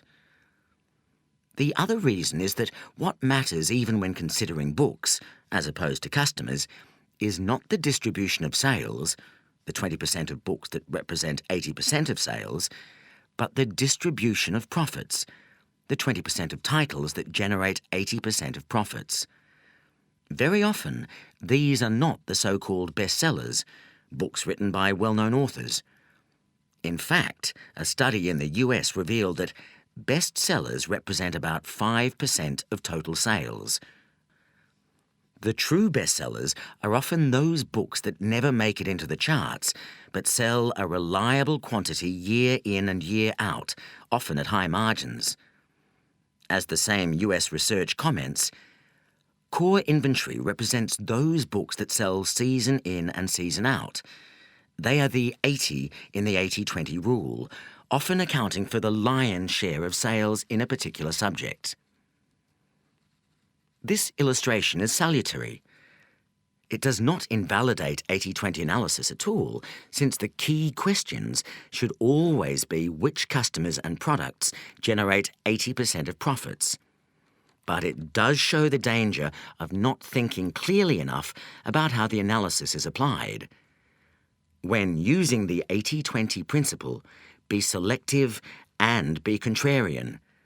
Don't be seduced into thinking that the variable that everyone else is looking at, in this case the books on the latest bestseller list, is what really matters. This is linear thinking.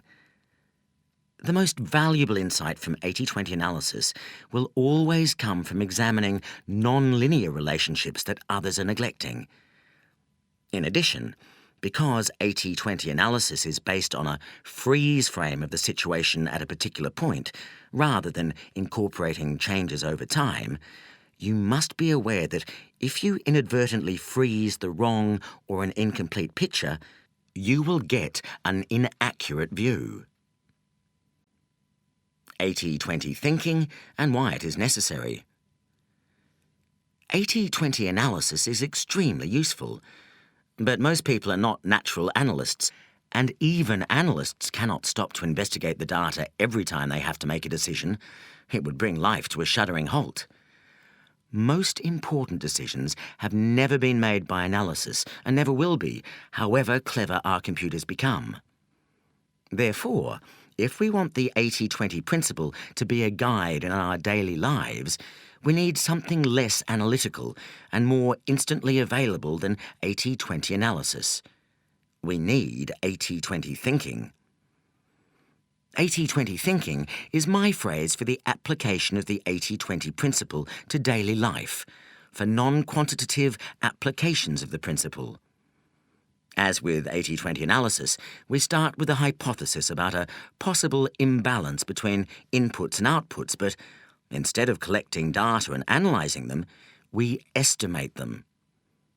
80-20 thinking requires, and with practice enables, us to spot the few really important things that are happening and ignore the mass of unimportant things. It teaches us to see the wood for the trees. 80-20 thinking is too valuable to be confined to causes where data and analysis are perfect. For every ounce of insight generated quantitatively, there must be many pounds of insight arrived at intuitively and impressionistically. This is why 80-20 thinking, although helped by data, must not be constrained by it. To engage in 80-20 thinking, we must constantly ask ourselves, what is the 20% that is leading to 80%? We must never assume that we automatically know what the answer is, but take some time to think creatively about it. What are the vital few inputs or causes as opposed to the trivial many? Where is the haunting melody being drowned by the background noise? 80-20 thinking is then used in the same way as the results from 80-20 analysis, to change behaviour and, normally, to concentrate on the most important 20%. You know that 80-20 thinking is working when it multiplies effectiveness. Action resulting from 80-20 thinking should lead us to get much more from much less. When we are using the 80-20 principle, we do not assume that its results are good or bad, or that the powerful forces we observe are necessarily good. We decide whether they are good from our own perspective and either determine to give the minority of powerful forces a further shove in the right direction or work out how to frustrate their operation. The 80-20 principle turns conventional wisdom upside down. Application of the 80-20 principle implies that we should do the following.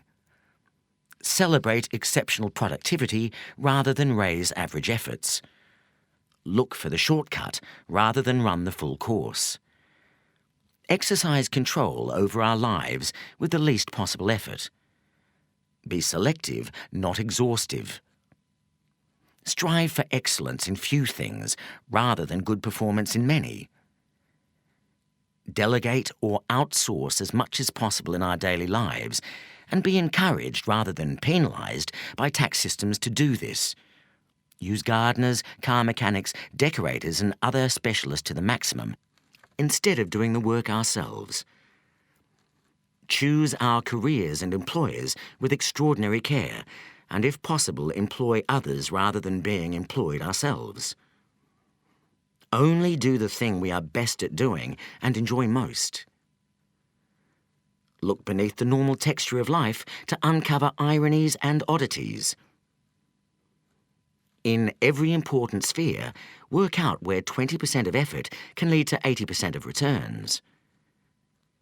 Calm down, work less, and target a limited number of very valuable goals where the 80-20 principle will work for us, rather than pursuing every available opportunity.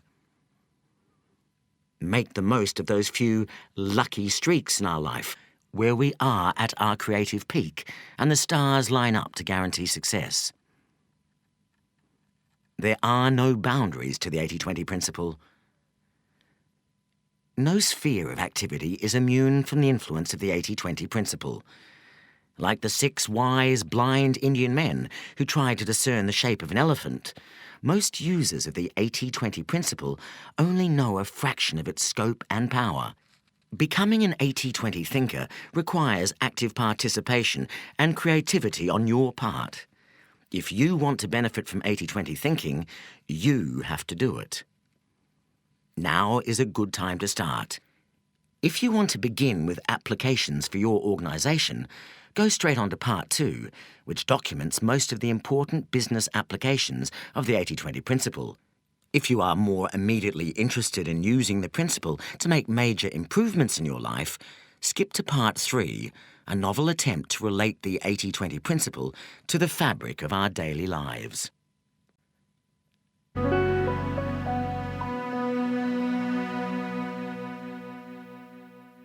Part 2. Corporate success needn't be a mystery. Chapter 3. The Underground Cult. Now we see in a mirror dimly, but then we shall see face to face. Now I know in part, then I shall understand fully. 1 Corinthians 13:12. It is difficult to gauge the extent to which the 80-20 principle is already known in business. This is almost certainly the first book on the subject. Yet, in my research, I was easily able to find several hundred articles referring to the use of 80-20 in all kinds of businesses all over the world. Many successful firms and individuals swear by the use of the 80-20 principle, and most holders of MBAs have heard of it. Yet, considering that the 80-20 principle has affected the lives of hundreds of millions of people, even though they may be unaware of it, it remains strangely uncelebrated. It is time to put this right. The first 80-20 wave. The Quality Revolution. The quality revolution that took place between 1950 and 1990 transformed the quality and value of branded consumer goods and other manufactures. The quality movement has been a crusade to obtain consistently higher quality at lower cost by the application of statistical and behavioural techniques. The objective, now almost reached with many products, is to obtain a zero rate of product defects. It is possible to argue that the quality movement has been the most significant driver of higher living standards throughout the world since 1950. The movement has an intriguing history. Its two great messiahs, Joseph Juran, born 1904, and W. Edwards Deming, born 1900, were both Americans, although Juran was born in Romania. Respectively an electrical engineer and a statistician, they developed their ideas in parallel after the Second World War, but found it impossible to interest any major US corporation in the quest for extraordinary quality. Juran published the first edition of his Quality Control Handbook, the Bible of the quality movement, in 1951, but it received a very flat reception. The only serious interest came from Japan, and both Juran and Deming moved there in the early 1950s. Their pioneering work took an economy known at the time for shoddy imitations and transformed it into a powerhouse of high quality and productivity. It was only when Japanese goods, such as motorcycles and photocopiers, began to invade the US market that most American, and other Western, corporations started to take the quality movement seriously. From 1970, and especially after 1980, Juran, Deming and their disciples undertook an equally successful transformation of Western quality standards, leading to huge improvements in the level and consistency of quality, dramatic reductions in fault rates, and large falls in manufacturing costs. The 80-20 principle was one of the key building blocks of the quality movement. Joseph Juran was the most enthusiastic messiah of the principle, although he called it the Pareto principle, or the rule of the vital few. In the first edition of the Quality Control Handbook, Juran commented that losses, that is, manufactured goods that have to be rejected because of poor quality, do not arise from a large number of causes. Rather, the losses are always maldistributed in such a way that a small percentage of the quality characteristics always contributes a high percentage of the quality loss.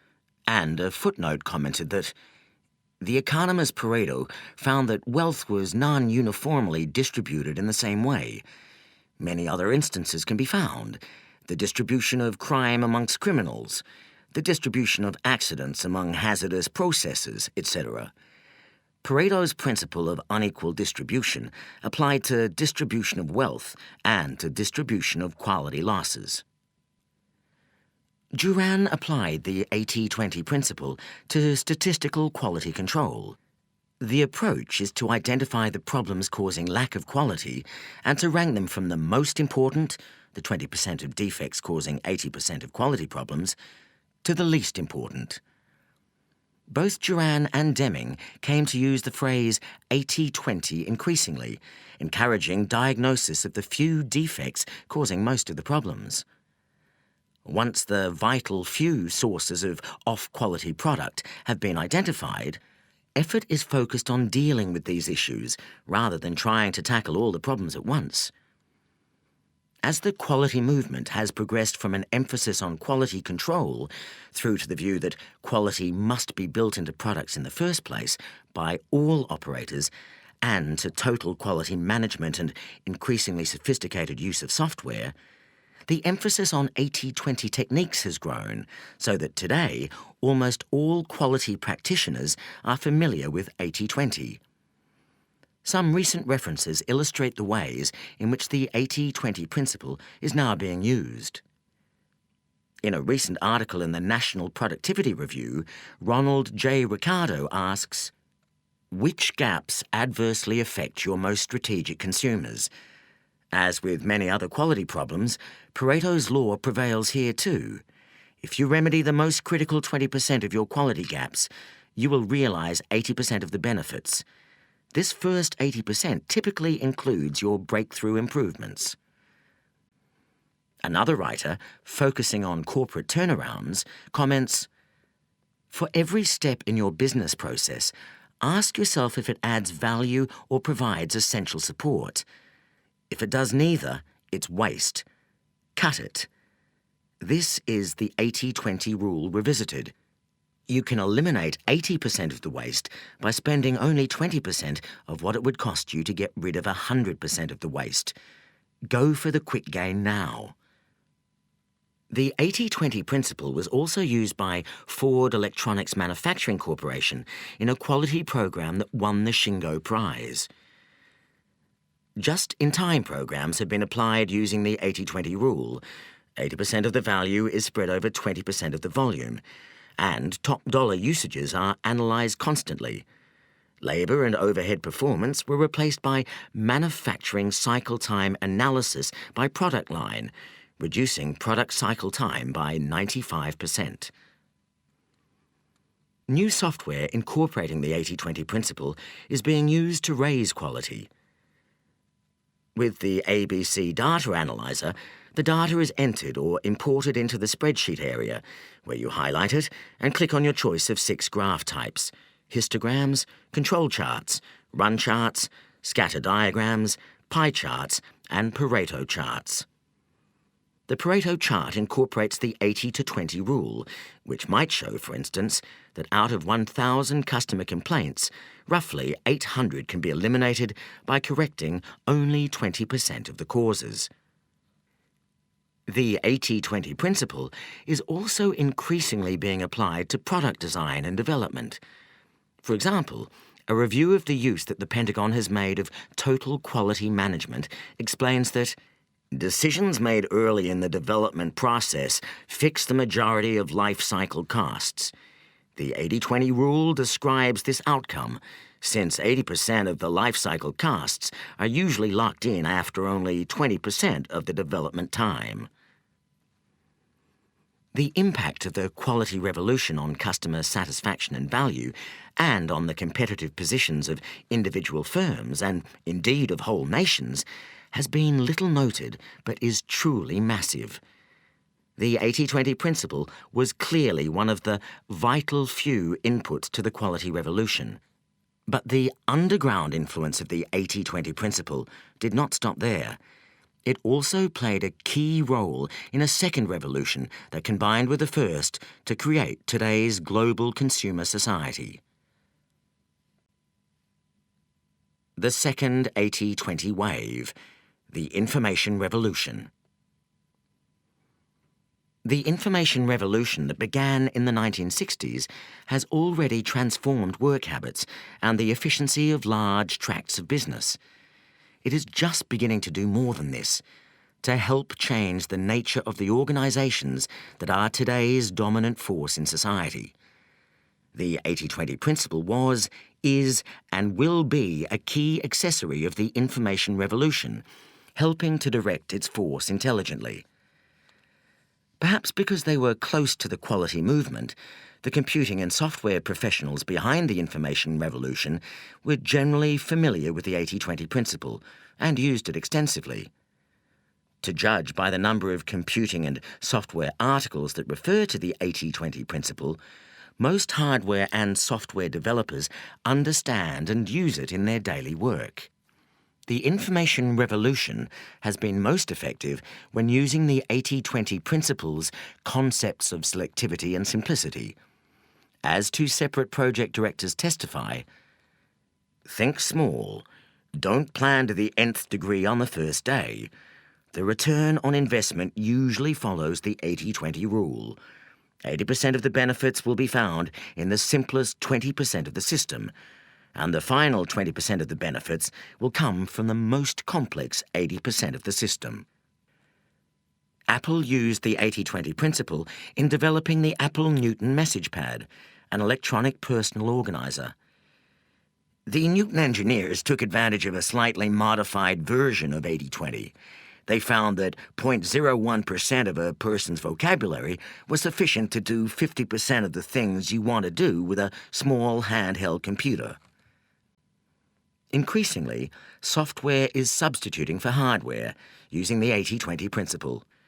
An example is the RISC software invented in 1994. RISC is based on a variation of the 80-20 rule. This rule assumes that most software spends 80% of its time executing only 20% of the available instructions. RISC processors optimize the performance of that 20% and keep chip size and cost down by eliminating the other 80%. RISC does in software what CISC, the previously dominant system, does in silicon. Those who apply software know that, even though it is incredibly efficient, usage follows 80-20 patterns. As one developer states, "The business world has long abided by the 80-20 rule. It's especially true for software, where 80% of a product's uses take advantage of only 20% of its capabilities. That means that most of us pay for what we don't want or need." Software developers finally seem to understand this, and many are betting that modular applications will solve the problem. Design of software is crucial, so that the most used functions are the easiest to use. The same approach has been used for new database services. How do software developers do it? First, they identify what customers want most of the time and how they want to do it. The old 80-20 rule. People use 20% of a program's functions 80% of the time. Good software developers make high-use functions as simple and automatic and inevitable as possible. Translating such an approach to today's database services would mean looking at key customer use all the time. How many times do customers call search service support desks to ask which file to pick or where a file can be found? Good design could eliminate such calls. Wherever one turns, effective innovations in information, in data storage, retrieval, and processing focus heavily on the up to 20% of key needs. The information revolution has a long way to run. The information revolution is the most subversive force business has ever known. Already the phenomenon of information power to the people has given knowledge and authority to frontline workers and technicians, destroying the power and often the jobs of middle management who were previously protected by proprietary knowledge. The information revolution has also decentralized corporations physically. The phone, the PC, broadband, and the increasing miniaturization and mobility of these technologies have already begun to destroy the power of corporate palaces and those who sit or used to sit in them.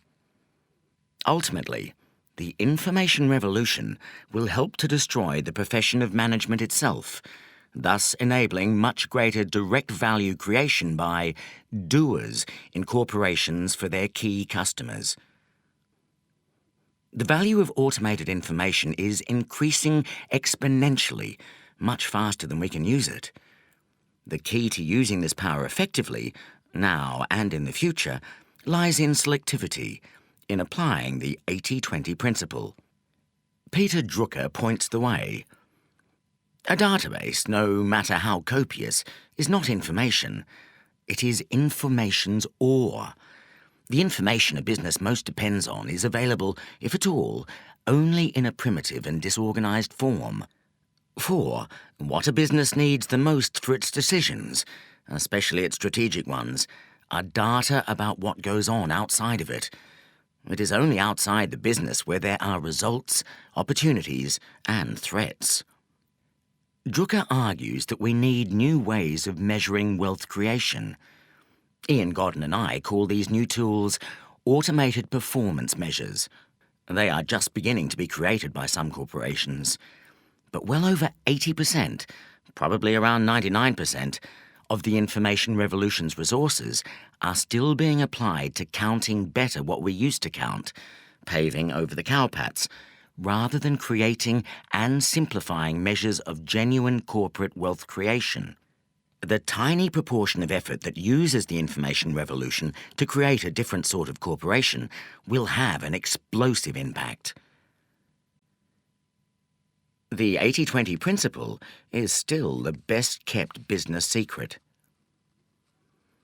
Considering the importance of the 80-20 principle and the extent to which it is known by managers, it remains extremely discreet.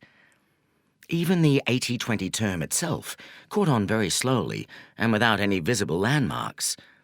Given the piecemeal use and gradual spread of the 80-20 principle, it remains underexploited, even by those who recognize the idea. It is extremely versatile. It can be profitably applied to any industry and any organization, any function within an organization, and any individual job.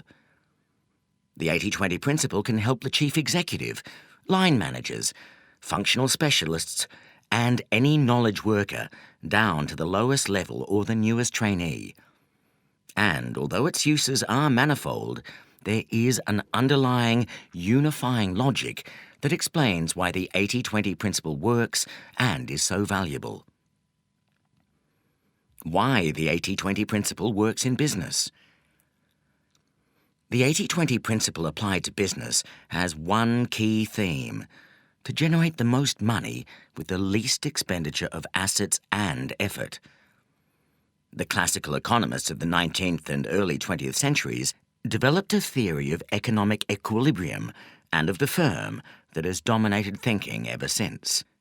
The theory states that under perfect competition, firms do not make excess returns, and profitability is either zero or the normal cost of capital, the latter usually being defined by a modest interest charge. The theory is internally consistent and has the sole flaw that it cannot be applied to real economic activity of any kind, and especially not to the operations of any individual firm. The 80-20 theory of the firm. In contrast to the theory of perfect competition, the 80-20 theory of the firm is both verifiable, and has in fact been verified many times, and helpful as a guide to action. The 80-20 theory of the firm goes like this.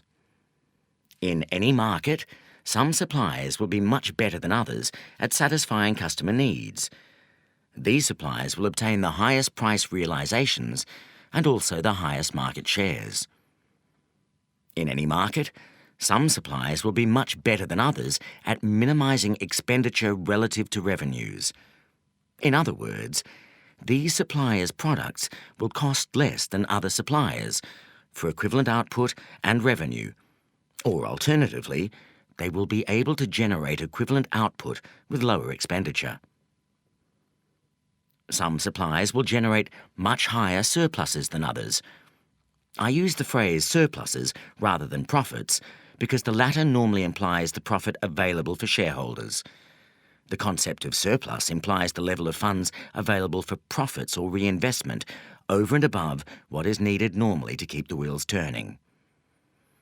Higher surpluses will result in one or more of the following. 1. Greater reinvestment in product and service to produce greater superiority and appeal to customers. 2. Investment in gaining market share through greater sales and marketing effort and/or takeovers of other firms. 3. Higher returns to employees, which will tend to have the effect of retaining and attracting the best people in the market.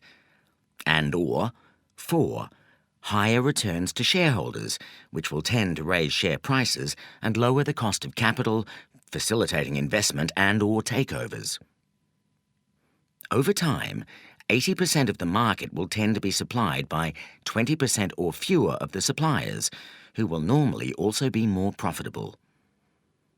At this point, it is possible that the market structure may reach an equilibrium, although it will be a very different kind of equilibrium from that beloved of the economist's perfect competition model. In the 80-20 equilibrium, a few suppliers, the largest, will offer customers better value for money and have higher profits than smaller rivals. This is frequently observed in real life, despite being impossible according to the theory of perfect competition. We may term our more realistic theory the 80-20 law of competition. But the real world does not generally rest long in a tranquil equilibrium. Sooner or later, usually sooner, there are always changes to market structure caused by competitors' innovations. Both existing suppliers and new suppliers will seek to innovate and obtain a high share of a small but defensible part of each market, a market segment. Segmentation of this kind is possible by providing a more specialized product or service ideally suited to particular types of customer. Over time, markets will tend to comprise more market segments. Within each of these segments, the 80-20 law of competition will operate. The leaders in each specialist segment may either be firms operating largely or exclusively in that segment or industry generalists, but their success will be dependent, in each segment, on obtaining the greatest revenue with the lowest expenditure of effort. In each segment, some firms will be much better than others at doing this and will tend to accumulate segment market share as a result. Any large firm will operate in a large number of segments, that is, in a large number of customer-product combinations where a different formula is required to maximize revenue relative to effort and/or where different competitors are met. In some of these segments, the individual large firm will generate large surpluses, and in other segments, much lower surpluses, or even deficits. It will tend to be true, therefore, that 80% of surpluses or profits are generated by 20% of segments, and by 20% of customers, and by 20% of products. The most profitable segments will tend to, but will not always, be where the firm enjoys the highest market shares, and where the firm has the most loyal customers, loyalty being defined by being long-standing and least likely to defect to competitors. Within any firm, as with all entities dependent on nature and human endeavour, there is likely to be an inequality between inputs and outputs, an imbalance between effort and reward. Externally, this is reflected in the fact that some markets, products and customers are much more profitable than others. Internally, the same principle is reflected by the fact that some resources, be they people, factories, machines or permutations of these, will produce very much more value relative to their cost than will other resources. If we were able to measure it, as we can with some jobs such as those of salespeople, we would find that some people generate a very large surplus, Their attributable share of revenue is very much greater than their full cost, whereas many people generate a small surplus or a deficit. Firms that generate the largest surpluses also tend to have the highest average surplus per employee. But in all firms, the true surplus generated by each employee tends to be very unequal. 80% of the surplus is usually generated by 20% of employees. At the lowest level of aggregation of resources within the firm, for example, an individual employee, 80% of the value created is likely to be generated in a small part, approximately 20%, of the time when, through a combination of circumstances, including personal characteristics and the exact nature of the task, the employee is operating at several times his or her normal level of effectiveness. The principles of unequal effort and return therefore operate at all levels of business: markets, market segments, products, customers, departments, and employees. It is this lack of balance, rather than a notional equilibrium, that characterizes all economic activity. Apparently small differences create large consequences. A product has only to be 10% better value than that of a competing product to generate a sales difference of 50% and a profit difference of 100%. 3 action implications. One implication of the 80-20 theory of firms is that successful firms operate in markets where it is possible for that firm to generate the highest revenues with the least effort. This will be true both absolutely, that is, relative to monetary profits, and relatively, that is, in relation to competition. A firm cannot be judged successful unless it has a high absolute surplus, in traditional terms, a high return on investment, and also a higher surplus than its competitors, higher margins. A second practical implication for all firms is that it is always possible to raise the economic surplus, usually by a large degree, by focusing only on those market and customer segments where the largest surpluses are currently being generated. This will always imply redeployment of resources into the most surplus-generating segments, and will normally also imply a reduction in the total level of resource and expenditure. In plain words, fewer employees and other costs. Firms rarely reach the highest level of surplus that they could attain, or anywhere near it, both because managers are often not aware of the potential for surplus, and because they often prefer to run large firms rather than exceptionally profitable ones. A third corollary is that it is possible for every corporation to raise the level of surplus by reducing the inequality of output and reward within the firm. This can be done by identifying the parts of the firm, people, factories, sales offices, overhead units, countries, that generate the highest surpluses, and reinforcing these, giving them more power and resources, and, conversely, identifying the resources generating low or negative surpluses, facilitating dramatic improvements and, if these are not forthcoming, stopping the expenditure on these resources. These principles constitute a useful 80-20 theory of the firm, but they must not be interpreted too rigidly or deterministically. The principles work because they are a reflection of relationships in nature, which are an intricate mixture of order and disorder, of regularity and irregularity. Look for irregular insights from the 80-20 principle. It is important to try to grasp the fluidity and force driving 80-20 relationships. Unless you appreciate this, you will interpret the 80-20 principle too rigidly and fail to exploit its full potential. The world is full of small causes that, when combined, can have momentous consequences. Think of a saucepan of milk that, when heated above a certain temperature, suddenly changes form, swelling up and bubbling over. One moment you have a nice, orderly pan of hot milk. The next moment you can either have a wonderful cappuccino or, If you are a second too late, a mess on top of your stove. Things take a little more time in business, but 1 year you can have an excellent and very profitable IBM dominating the computer industry, and before long, a combination of small causes resulting in a blinded monolith staggering to avoid destruction. Creative systems operate away from equilibrium. Cause and effect, input and output, operate in a non-linear way. You do not usually get back what you put in. You may sometimes get very much less and sometimes get very much more. Major alterations in a business system can flow from apparently insignificant causes.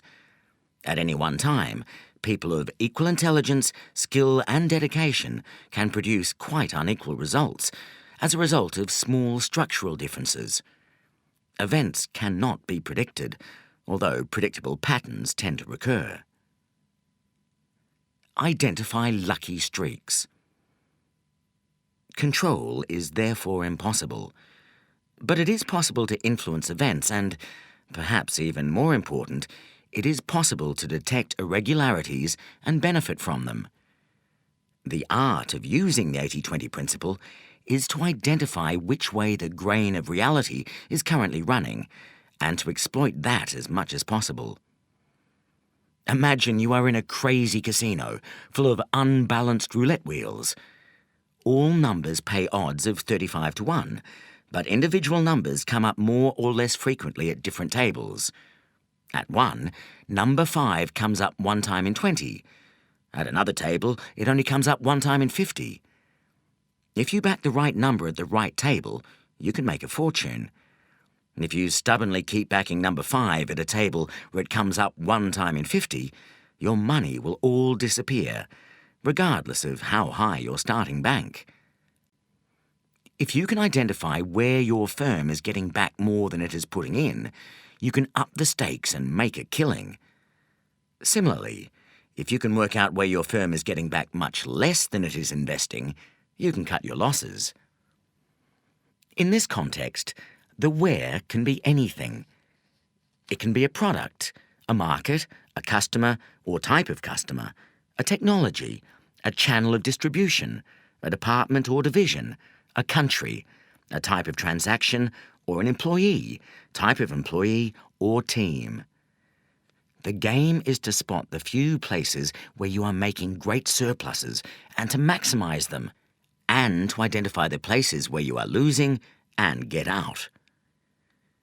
We have been trained to think in terms of cause and effect, of regular relationships, of average levels of return, of perfect competition, and of predictable outcomes. This is not the real world. The real world comprises a mass of influences where cause and effect are blurred, and where complex feedback loops distort inputs, where equilibrium is fleeting and often illusory, where there are patterns of repeated but irregular performance, where firms never compete head-to-head and prosper by differentiation, and where a few favoured souls are able to corner the market for high returns. Viewed in this light, large firms are incredibly complex and constantly changing coalitions of forces, some of which are going with the grain of nature and making a fortune, while others are going against the grain and stacking up huge losses. All this is obscured by our inability to disentangle reality and by the calming, averaging, and highly distorting effects of accounting systems. The 80-20 principle is rampant but largely unobserved. What we are generally allowed to see in business is the net effect of what happens, which is by no means the whole picture. Beneath the surface there are warring positive and negative inputs that combine to produce the effect we can observe above the surface. The 80-20 principle is most useful when we can identify all the forces beneath the surface, so that we can stop the negative influences and give maximum power to the most productive forces. How companies can use the 80-20 principle to raise profits. Enough of history, philosophy, and theory. We now switch gears to the intensely practical. Any individual business can gain immensely through practical application of the 80-20 principle. It is time to show you how. Chapters 4 to 7 cover the most important ways to raise profits via the 80-20 principle. Chapter 8 closes Part 2 with hints on how to embed 80-20 thinking into your business life so that you can gain an unfair advantage over colleagues and competitors alike. We start in the next chapter with the most important use of the 80-20 principle in any firm, to isolate where you are really making the profits and, just as important, where you are really losing money.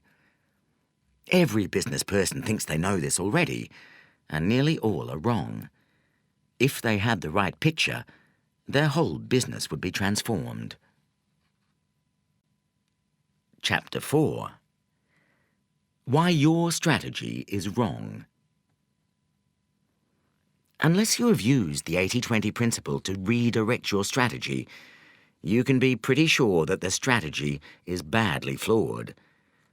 Almost certainly you don't have an accurate picture of where you make and lose the most money. It is almost inevitable that you are doing too many things for too many people. Business strategy should not be a grand and sweeping overview. It should be more like an underview, a peek beneath the covers to look in great detail at what is going on. To arrive at a useful business strategy, you need to look carefully at the different chunks of your business, particularly at their profitability and cash generation. Unless your firm is very small and simple, it is almost certainly true that you make at least 80% of your profits and cash in 20% of your activity and in 20% of your revenues.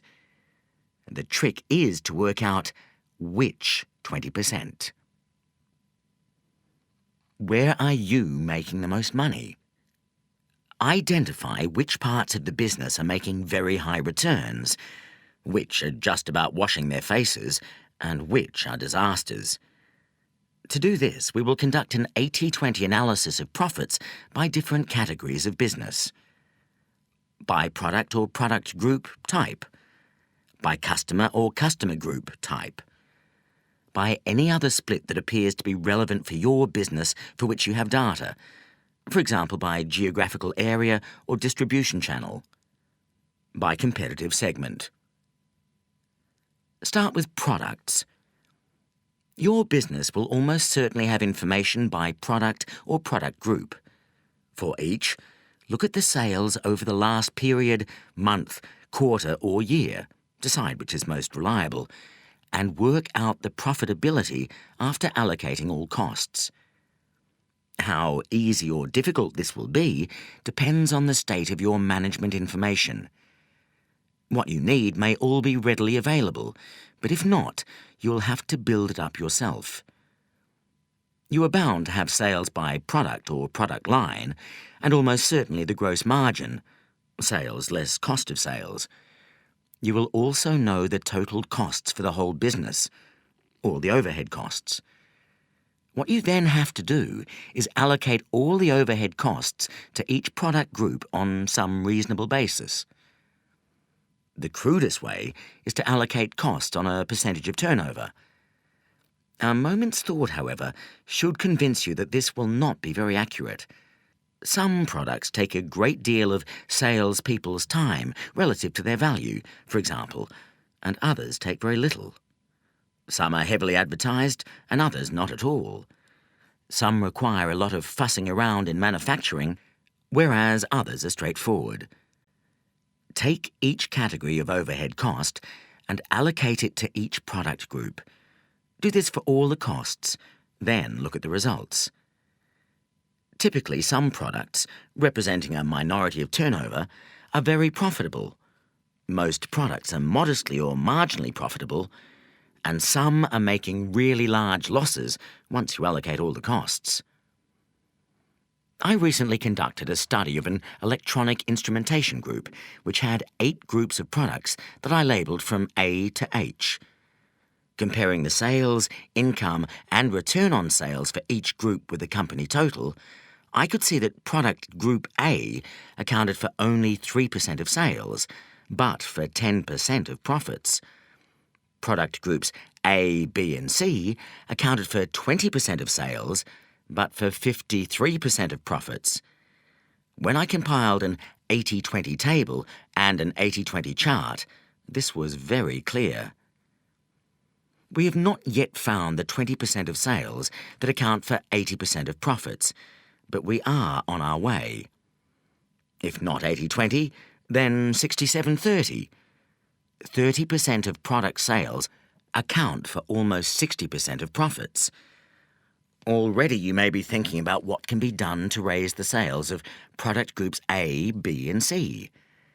For example, you might want to reallocate all sales effort from the other 80% of business, telling salespeople to concentrate on doubling the sales of products A, B, and C, and not to worry about the rest. If they succeeded in doing this, sales would only go up by 20%, but profits would rise more than 50%.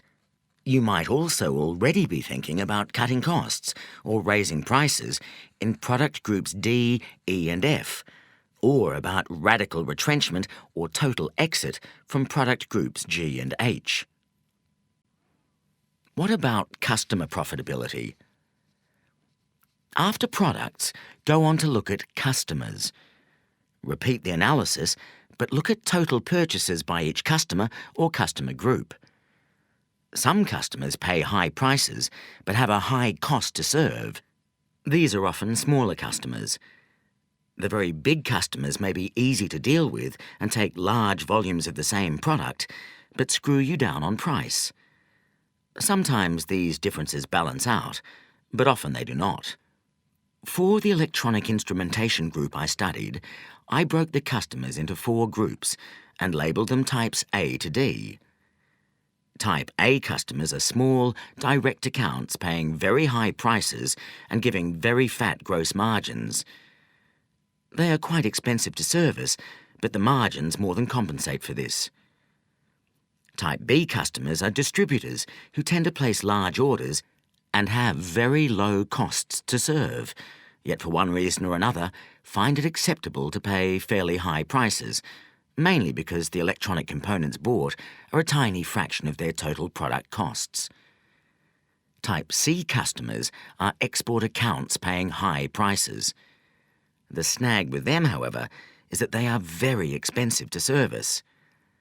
Type D customers are large manufacturers who bargain very hard on price and also demand a great deal of technical support and many specials. An 80-20 chart and table that compared each group's sales, income and return on sales with the company's total revealed a 59-15 rule and an 88-25 rule. The most profitable customer category accounted for 15% of revenues, but 59% of profits, and the most profitable 25% of customers yielded 88% of profits. This was partly because the most profitable customers tended to take the most profitable products, but also because they paid more in relation to their cost to service. The analysis led to a successful campaign to find more A and B customers, the small direct customers and the distributors. Even taking account of the cost of the campaign, the result was very profitable. Prices for C customers, the export accounts, were selectively raised and ways found to lower the cost of servicing some of them, particularly by greater use of telephone rather than face-to-face selling.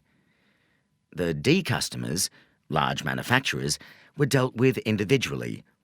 9 of these accounted for 97% of D sales.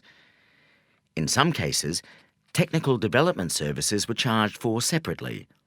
In others, prices were raised, and 3 accounts were tactically lost to the company's most hated competitor after a bidding war. The managers really wanted the competitor to enjoy these losses. 80-20 analysis applied to a consultancy firm. After products and customers, take any other split of business that appears especially relevant to your business. There was no special analysis in the case of the instrumentation company, but, for example, for a strategy consultant client of mine, a simple split of projects into large and small categories was very helpful. The figures showed a 56-21 rule. Large projects constituted only 21% of turnover, but gave 56% of profits. Another analysis split the business into old clients, more than 3 years old, new clients, less than 6 months old, and those in between. The figures showed that 26% of the business, old clients, made up 84% of the profits, an 84-26 rule. The message here was to strive above all to keep and expand long-serving clients who were the least price-sensitive and who could be served most cheaply. New clients who do not turn into long-serving clients were recognised as being loss-makers, leading to a much more selective approach to pitching for business. Pitches were only made where it was believed the company concerned would turn into a long-term client.